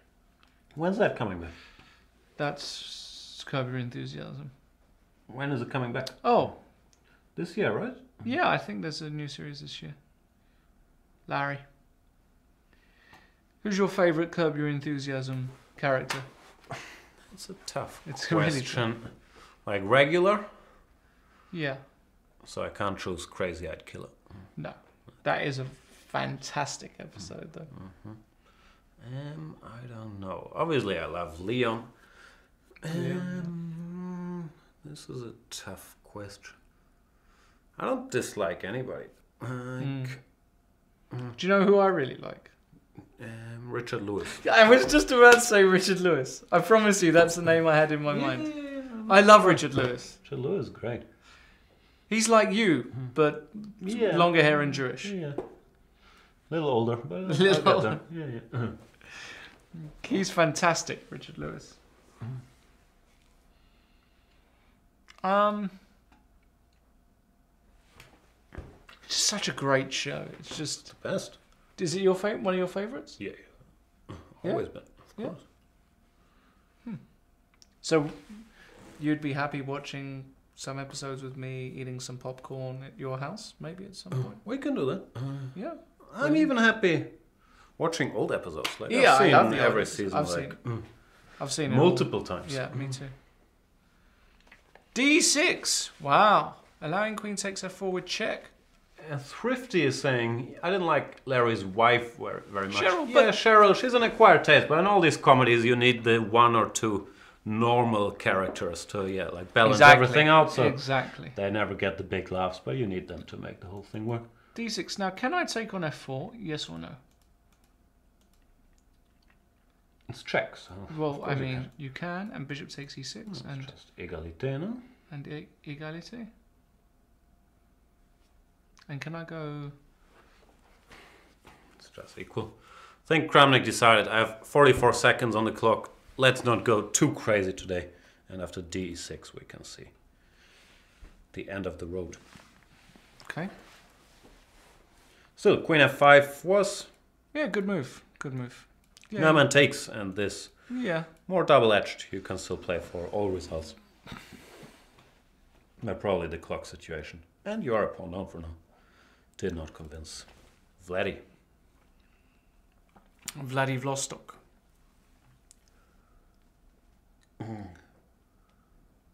Omkar C is asking why Chess24 site doesn't display the results when Kramnik is flagged on Chess24. He's not been flagged, that's why. He's not been flagged, and he probably won't be flagged. But sometimes, of course, the clocks in an internet transmission, they are reasonably accurate, but not always 100% accurate, therefore. Before the result is published, don't rely on it if something says some site has reached 0-0. Yeah. Bless you, sir. Bless you. Bless your little cotton socks. Must drink water. Have some butter. Some Magnus.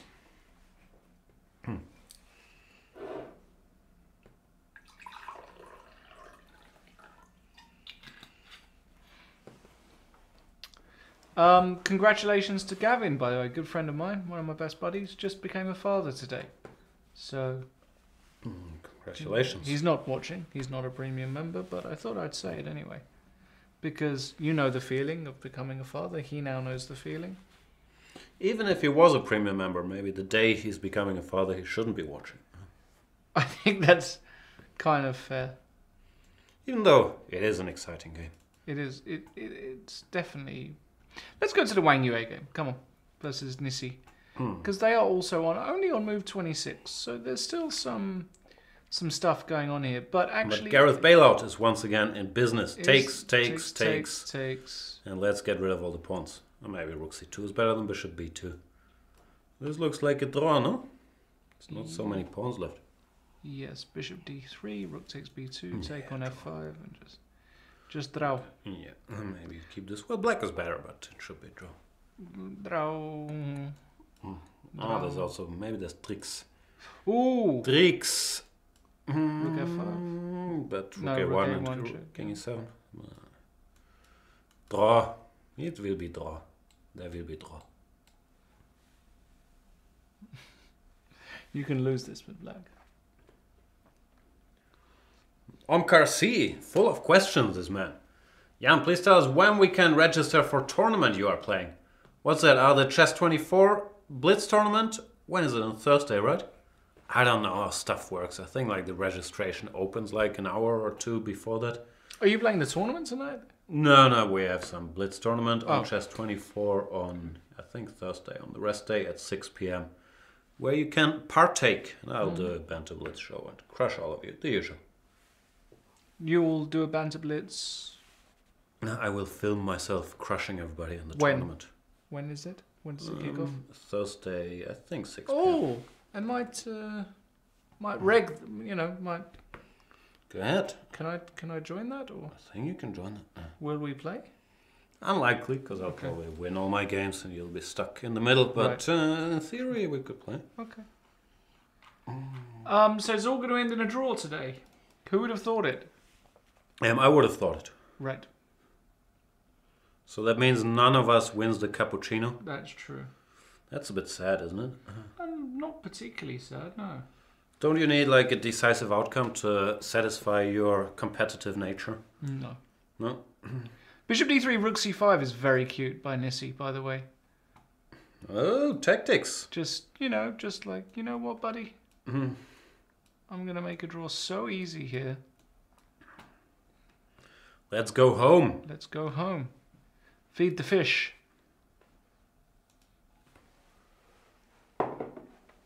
I must tell people not to post spoilers. Gustav, no more Game of Thrones spoilers in the chat, please. Agreed. Yeah, great.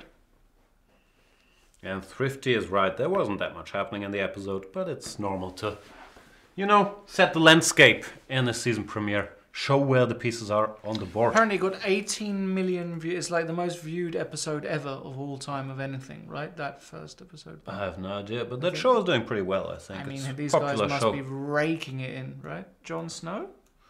More like Jon flooding in money.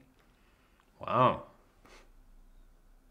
It's snowing paper where he's from. Well, you know how it is when you get a TV contract you sign for 7 seasons. After that you can renegotiate. It's true. So maybe Jon you can Snow or you cannot. No, after 7 seasons you can renegotiate. But you always sign for 7 seasons. But is there going to be an 8th season?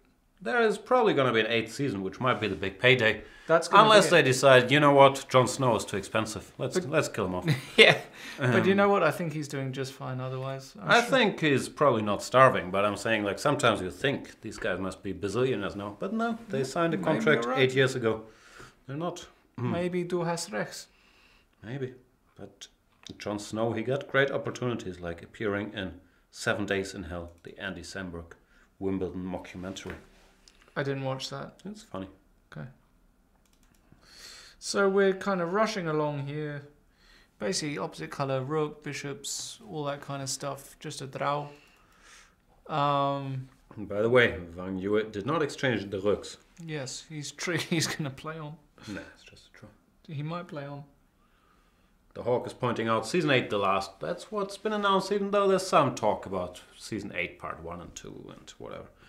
We might not get the finale until 2019. Well, yeah, at some point. We need the final battle, right? Night King versus everybody that has some Valyrian steel, Targaryen blood. And what role does the White Walkers play in all of that then? They're like the biggest threat to the world as we know it. Yes, but what I'm saying is, isn't there? There's an interwar between the.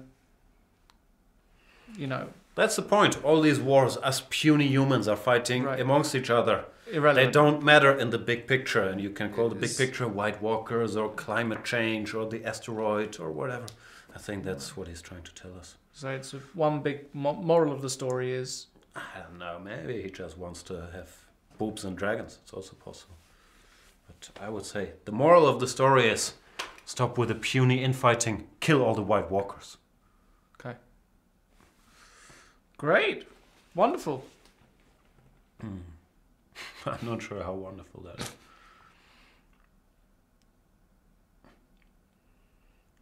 The Hawk says they move like rooks but can jump over things. What's that? Knights? No, knights don't move like rooks. White Walkers, maybe. White Walkers. And they move straight, but they can't really. I haven't seen them jump very high. We'll find out if they can jump over the wall. These games are going to end pretty much momentarily. I mean, we've got... Could happen. Draw in Wang Yu and Isipiano. You called it. Boom. And this one is also not that tense anymore. I'd still take black because these pawns somehow look weaker than the black pawns, but that doesn't matter. Why would you go rook d5 before king f7, by the way? No reason. Just hoping for rook e6, rook g5. Oh, yeah, of course you can do this. Nah, it's just equal. Yeah, h4 and rook e4 is a way to hold the fort. So, let's wait a few minutes until this game is over. Then we can well, call it a day. Relatively early day, actually, at the office, it seems. What to do with all this free time? Well, is Planet of Apes already in cinemas? Darko Arsenievich? I heard it's very good. And I'm a bit of a student of apes. What, a new Planet of the Apes? Yeah. How many Planet of the Apes can they do? I have the feeling they think, you know what, this is an existing IP. We're going to do a lot of those. They're just cashing the checks. That's right. But I enjoy my little apes versus human wars. It's a bit like the White Walkers, except I think we're rooting for the apes. In Planet of the Apes are the good guys, right? I mean, they are the title character. I mean, it depends what you mean by good guys. As a viewer, I'm supposed to root for them, right? Right, maybe a bit. I don't know. Maybe it's not as black and white. There's some bad acts on the human side, some bad apes on the ape side. There are always a few bad apes in the bucket. That's right. Gustav is pointing out that Planet of the Apes 3, which is weird that it's called that. It's like the 18th installment of the series. Has 95% on Rotten Tomatoes. That's what I'm saying. It's supposed to be very good. And it's not another remake. It's the third part of the trilogy. Whatever, the relaunch thing. I've seen the first two. The first one was me. The second one was very good. So the third one is also supposed to be good. Omkar has more suggestions. I have suggestion. Commentate after games are finished. Enter, move slowly, and view games with decisive results only. Wow, did Omkar just invent the concept of game analysis? That's a good idea. I'm not sure we'll do one today because I don't think we'll get a game with decisive result. But I am familiar with that concept. And if you go to, for example, the Chess24 YouTube channel, you might find lots of analyzed games that were analyzed after the game was finished. Grandmaster analysis, I think. We even have a playlist for it. And we might do that if we have a highlight game here. But today, I don't think so. There's not really a highlight game, unfortunately, today. And Dutch Defender is saying, pity Anish isn't playing here. He would spice things up. Probably he's being funny. But I actually think Anish would spice things up. And Anish recently, always actually, a lot of exciting games. But he's not here, so we can avoid the drawish Geary discussion today. Or shall we have? No, I think... So tell us about yourself. How do you spend your time? You're not watching TV series. You're not listening to podcasts. I am listening to podcasts. What podcasts are you listening to? I listen to Joe Rogan. Joe Rogan? Yeah. Does he appeal to your political sensitivities? Yes, to a certain extent. He's kind Adam of... Carolla? Yes. You recommended that one to me, by the way. Yeah. I do listen to Sam Harris as well. I tried, but it's always so serious. Too serious, but he's... Why so serious, He's fantastic Sammy? For when you want to go to sleep on a plane. He does have this... His voice Very makes me very soothing, sleepy, yeah. that's what I'm saying. Yeah. And also he doesn't have this... He doesn't start yelling. It's always like the same... Yes. He's big into his meditation as well. Yeah. And I listen to the Full Contact podcast, poker podcast with Daniel Negreanu. And I listen to something else. But I am in need of some new podcast material. You told me one. And I told you Mogul. Mogul is very good. Mogul, that's it. Mogul. Life and Death of Chris Lighty, one of the biggest hip-hop behind-the-scenes guys. Tells a history of Can you message me these business on Skype? Because or I can type it in the chat. Yeah, I'll send you a message. What am I listening to? I'm listening to lots of stuff. A lot of basketball stuff, which you won't care about. I'm not such a basketball guy. Comedy Bang Bang I enjoy, but it's a bit of an acquired taste. It's improv and characters. I tried it and I didn't get it. WTF with Mark Maron. If the guest is interesting, I think it's very good. As well, so much. What else am I listening to these days? I listen to... Oh, you might like S-Tone, Shit-Tone. Shit-Tone is very good. Who's that one you would like? No, it's like a mini series about it's this serial This American Life people, but it's good stuff. You like it, or it's very addictive. I listen to The Watch, Andy Greenwald, Chris Ryan, Bill Simmons podcast. How much time do you have? I don't listen to every episode of each of them. Like I You're check a father, if there is. You're supposed to be doing Chess24. You're supposed to be like this crazy mad like psychic that people come to your house and ask for advice. That's true. On their futures. No, but I go here and go back every day, so that's like 40 minutes each way. Normally 2 podcasts. Yeah, that's true. So it adds up. Of course, you could read books on the way, but I really like having my headphones in. I can't read. I decided as soon as I found podcasts, I can't read on public transport anymore. It's just too much. People bumping into you, it just drives me crazy. It's nice to have your headphones in. Right? I like reading. Do you know when I like reading? On holiday. Me too. Like lying on the beach reading a book is fantastic, nice. But at home it's hard to do. It's really hard to do. I've got this screaming kid. You've got a screaming kid? No, I don't. I'm just imagining what it's like. Okay. You have a screaming child? No, she never screams. No? Good kid. Wow. Okay. Maybe all the physical abuse has made her a bit quieter. You sure you want to... I'm joking. Don't arrest me. What about your wife? Or we'll call her your wife for the sake of argument. Sure. For the tax man, let's call it. She's a chess player. Mm-hmm. Is she playing at all, or does she want to play again after having the kid? No, there's some comeback talks, but yeah, she hasn't been very active. She was one of the best players in Norway, right? Yeah. One of the. Absolutely. I'm not gonna. If she's is she watching? I don't know. Probably not. Hi, Elisif. By the way. I think we should do a podcast day though soon. A weekend, not a podcast day, a curb your enthusiasm day. We can do that. Potato chips, some chili sauce. I'm not sure about the chili sauce.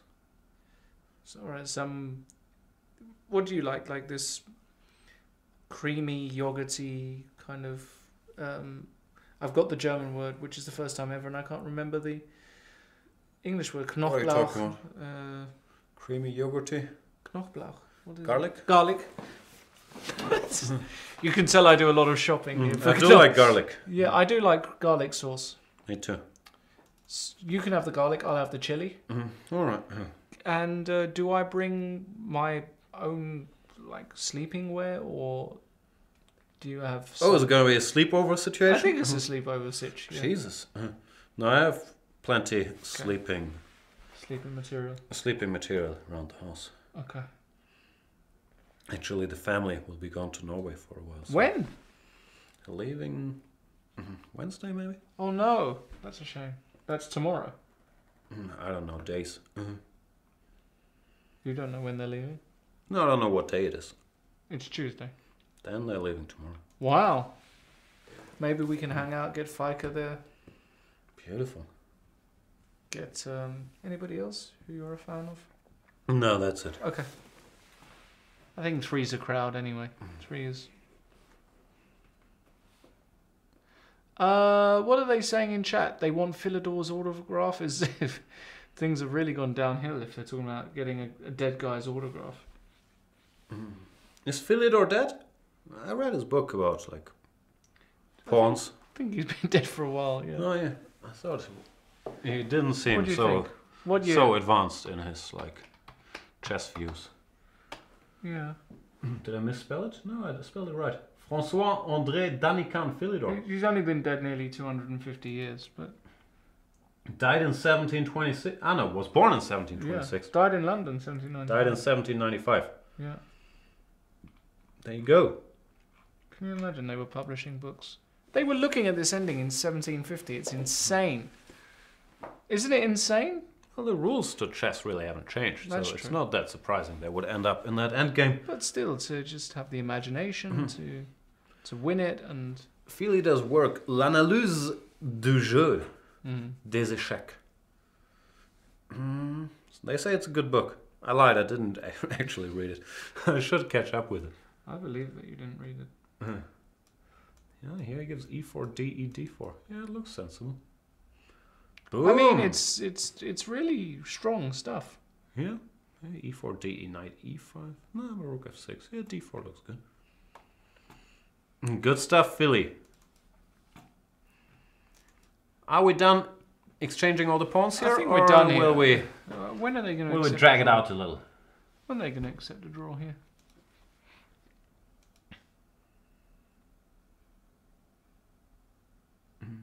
Yeah, and what is the average FIDE rating of your family? Taking into account your daughter's probably about 1900? My daughter, I feel like she's 1950. She's Right. about to turn 1, so enough slack. When is her first birthday? August. Just any day in August, or? Obviously, I know the birth. 1 year old, huh? Yeah, time this- goes by. The draw is just... This is just draw. So 3 pawns each, rook ending. Pretty simple stuff. Where's Pramot, by the way? I miss Pramot. Yeah, where is Pramot? He was here the other day. Maybe you scared him away. Or he has DM'd stuff me. to do. Where are you, Pramot?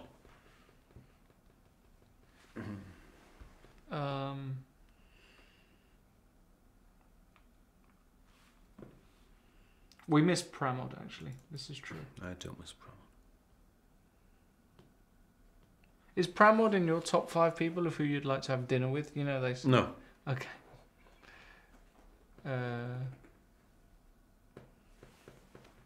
If you had 3 people to have dinner with, dead or alive, who would they be? Just to be clear, dead or alive means they would be alive during the dinner, but they can be dead, like historical figures, right? Correct. Let me think. Have a little think. The thing is, I don't like people. Like, I can't think of anybody. Can I have... That's sad. I've never contemplated that question. Have you not? That surprises me. Yeah, because it's a very common question. Yes. I'm not reading Elisiv's blog. GM Arjan is saying, you don't like us, Jan. No, I like you, GM Arjan. How did you arrive at that opinion? I don't know. I'll get back to you on that dinner question situation. What's your list? I haven't finalized it yet. Let's see. Who do I idolize? Norm MacDonald, even though I think he'd be like shy and awkward at dinner, just like me. He wouldn't. After a few glasses of wine, he'd be great. I like Howard Stern, who I think is also bad in person. Well, there's a bunch of like comedy people that I'd like talking to. In general, I think comedians are probably interesting to talk to. Scott Aukerman. Basketball people? No, I don't care. I know everything about basketball. Do you actually know everything? I know everything about basketball.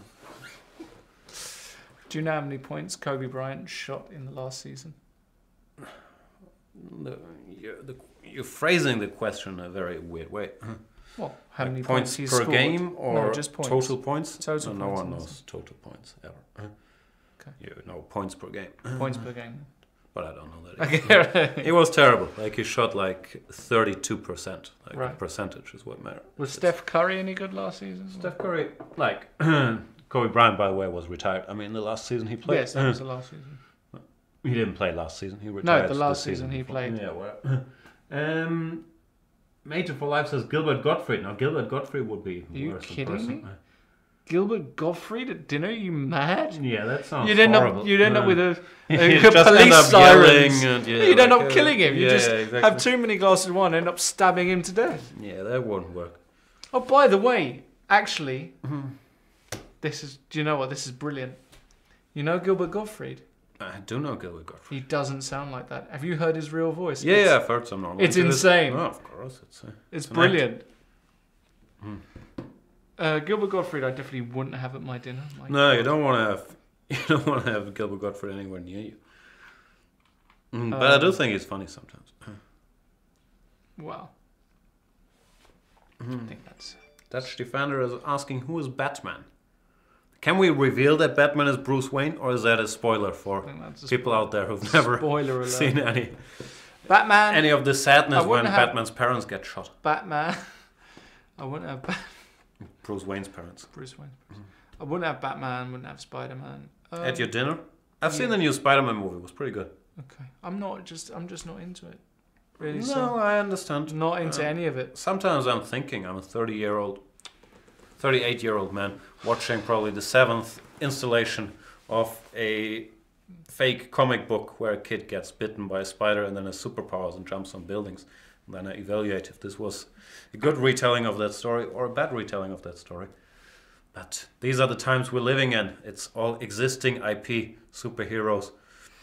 But yeah, I understand you wouldn't be heavily into Marvel stuff or DC stuff. I'm getting a bit sick of it myself. I'll still watch them all, of course. Any plans on playing a chess tournament? No. Playing in the chess US tournament in the US? No, those are the worst tournaments. Worst tournaments? I actually wouldn't mind. I love being in the US, but my tournament experience, I've played a few in New York and played the World Open close to Philadelphia. I didn't enjoy it. I need one round per day and like a nice place and just doing nothing else. On the US, the schedules, they were tough for me in these Opens. Also, the only tournament I ever played in the US, you have to bring your own chess set and all of this stuff. I hope that's that. Yeah, I'm not sure if that's still the case. Yeah. I feel like with all this St. Louis stuff, and the culture is changing a bit, right? And they're having more. I would play the National Open in Vegas during the World Series of Poker because I would combine both. You know, lose a bunch of money at the poker, then lose a bunch of ELO points. Sounds fantastic. Sounds go like home a great happy. experience for you. I don't like Vegas. I spent too much time there. I've done Vegas over and over. It's really very much. Yeah. I can't. You can't went there take a it. lot? I spent like 6 weeks there. Oh my! In one go? Yeah. Oh my god! When was that? That must have been a long time ago. Yeah, like 10 years ago. Oh my god! That must have driven you crazy. Yeah, it's too warm there, and like too fake. And in the casinos, you don't have clocks, and it's cold, and then you go outside, and it's 1,000 degrees. Everything costs $100. You can't do anything without spending $100. How much money can you spend in that place? It's a strange place. I've never done so much cash on nothing in my life, what I'm saying, and I've been to Norway. So in Norway you can really do cash on nothing, but in Vegas it's really special how quickly you can just do thousands of dollars. Everything. Have you ever played in India? No, never played in India. I've never been to India. Well, India's not my sort of place I'd like to play. If I had to play in one place, where would Perpetual Stalemate is saying, guys, there should be spoiler alert. First Philidor's dead, now Bruce Wayne. Bruce Wayne is not dead, just to be clear. His parents are dead. That's true. They were shot by this criminal. Little Bruce Wayne had to witness that, how the head of Wayne Enterprises was shot. Therefore, I don't know what it did to him. I think it just made the character a little darker in general. But I've seen that happening like 18 times on screen. Batman v Superman, Gotham. Did Wojciech lose on time, by the way? Of course not. We haven't got any moves. They declared it a draw? I hope they have. Draw. Because that means we can get out of here. Very uneventful day chess-wise. It looked like there was one game. This game heated up a little bit, but never. It was never out of the... Never out of the draw zone. Yeah, exactly. What you gonna do? Winner of the day, Matthias Bluebaum, held MVL to draw with the black pieces. Stays in the shared lead of the tournament with 2 out of 3, together with Mr. Radek, I would guess. I'll bring it up in no time.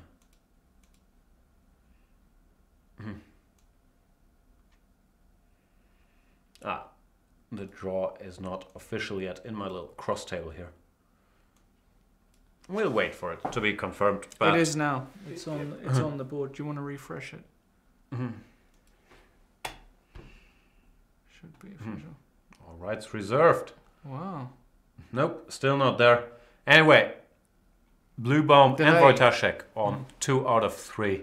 Yep. Then Fedoseev, or Fat, on 1.5 out of 3. Andreikin, 1.5 out of 3. MVL, 1.5 out of 3. Nisipiano, 1.5 out of 3. And stay tuned. Van Hewitt, 1 out of 3. Vladimir Kramnik, 1 out of 3. Mr. Dortmund, not finding his footing just yet. Who do you think will win the tournament? I'm going to go with Bluebaum. I'm really stepping out. I think he's drawn black against MVL. He's got... Who's he got tomorrow? White against Andreikin next round. Yeah, that's a great pairing for him, actually. I mean... Can out-prepare him a little. He can out-prepare him, put some pressure on. He might even draw his way to victory here. 2 out of 3, 4 games to go. You think he's going to win the tournament with 4 out of 7 because no one else has a plus score? No, I don't think he'll win. I'm going to... I mean, who else is going to win this? Wojciech? Well, MVL could win MVL? Yeah, he's playing against Wang Yue. It's kind of irritating to play. Very irritating. Why is that irritating? Well, just because he's a bit of a rock, isn't he? Yeah.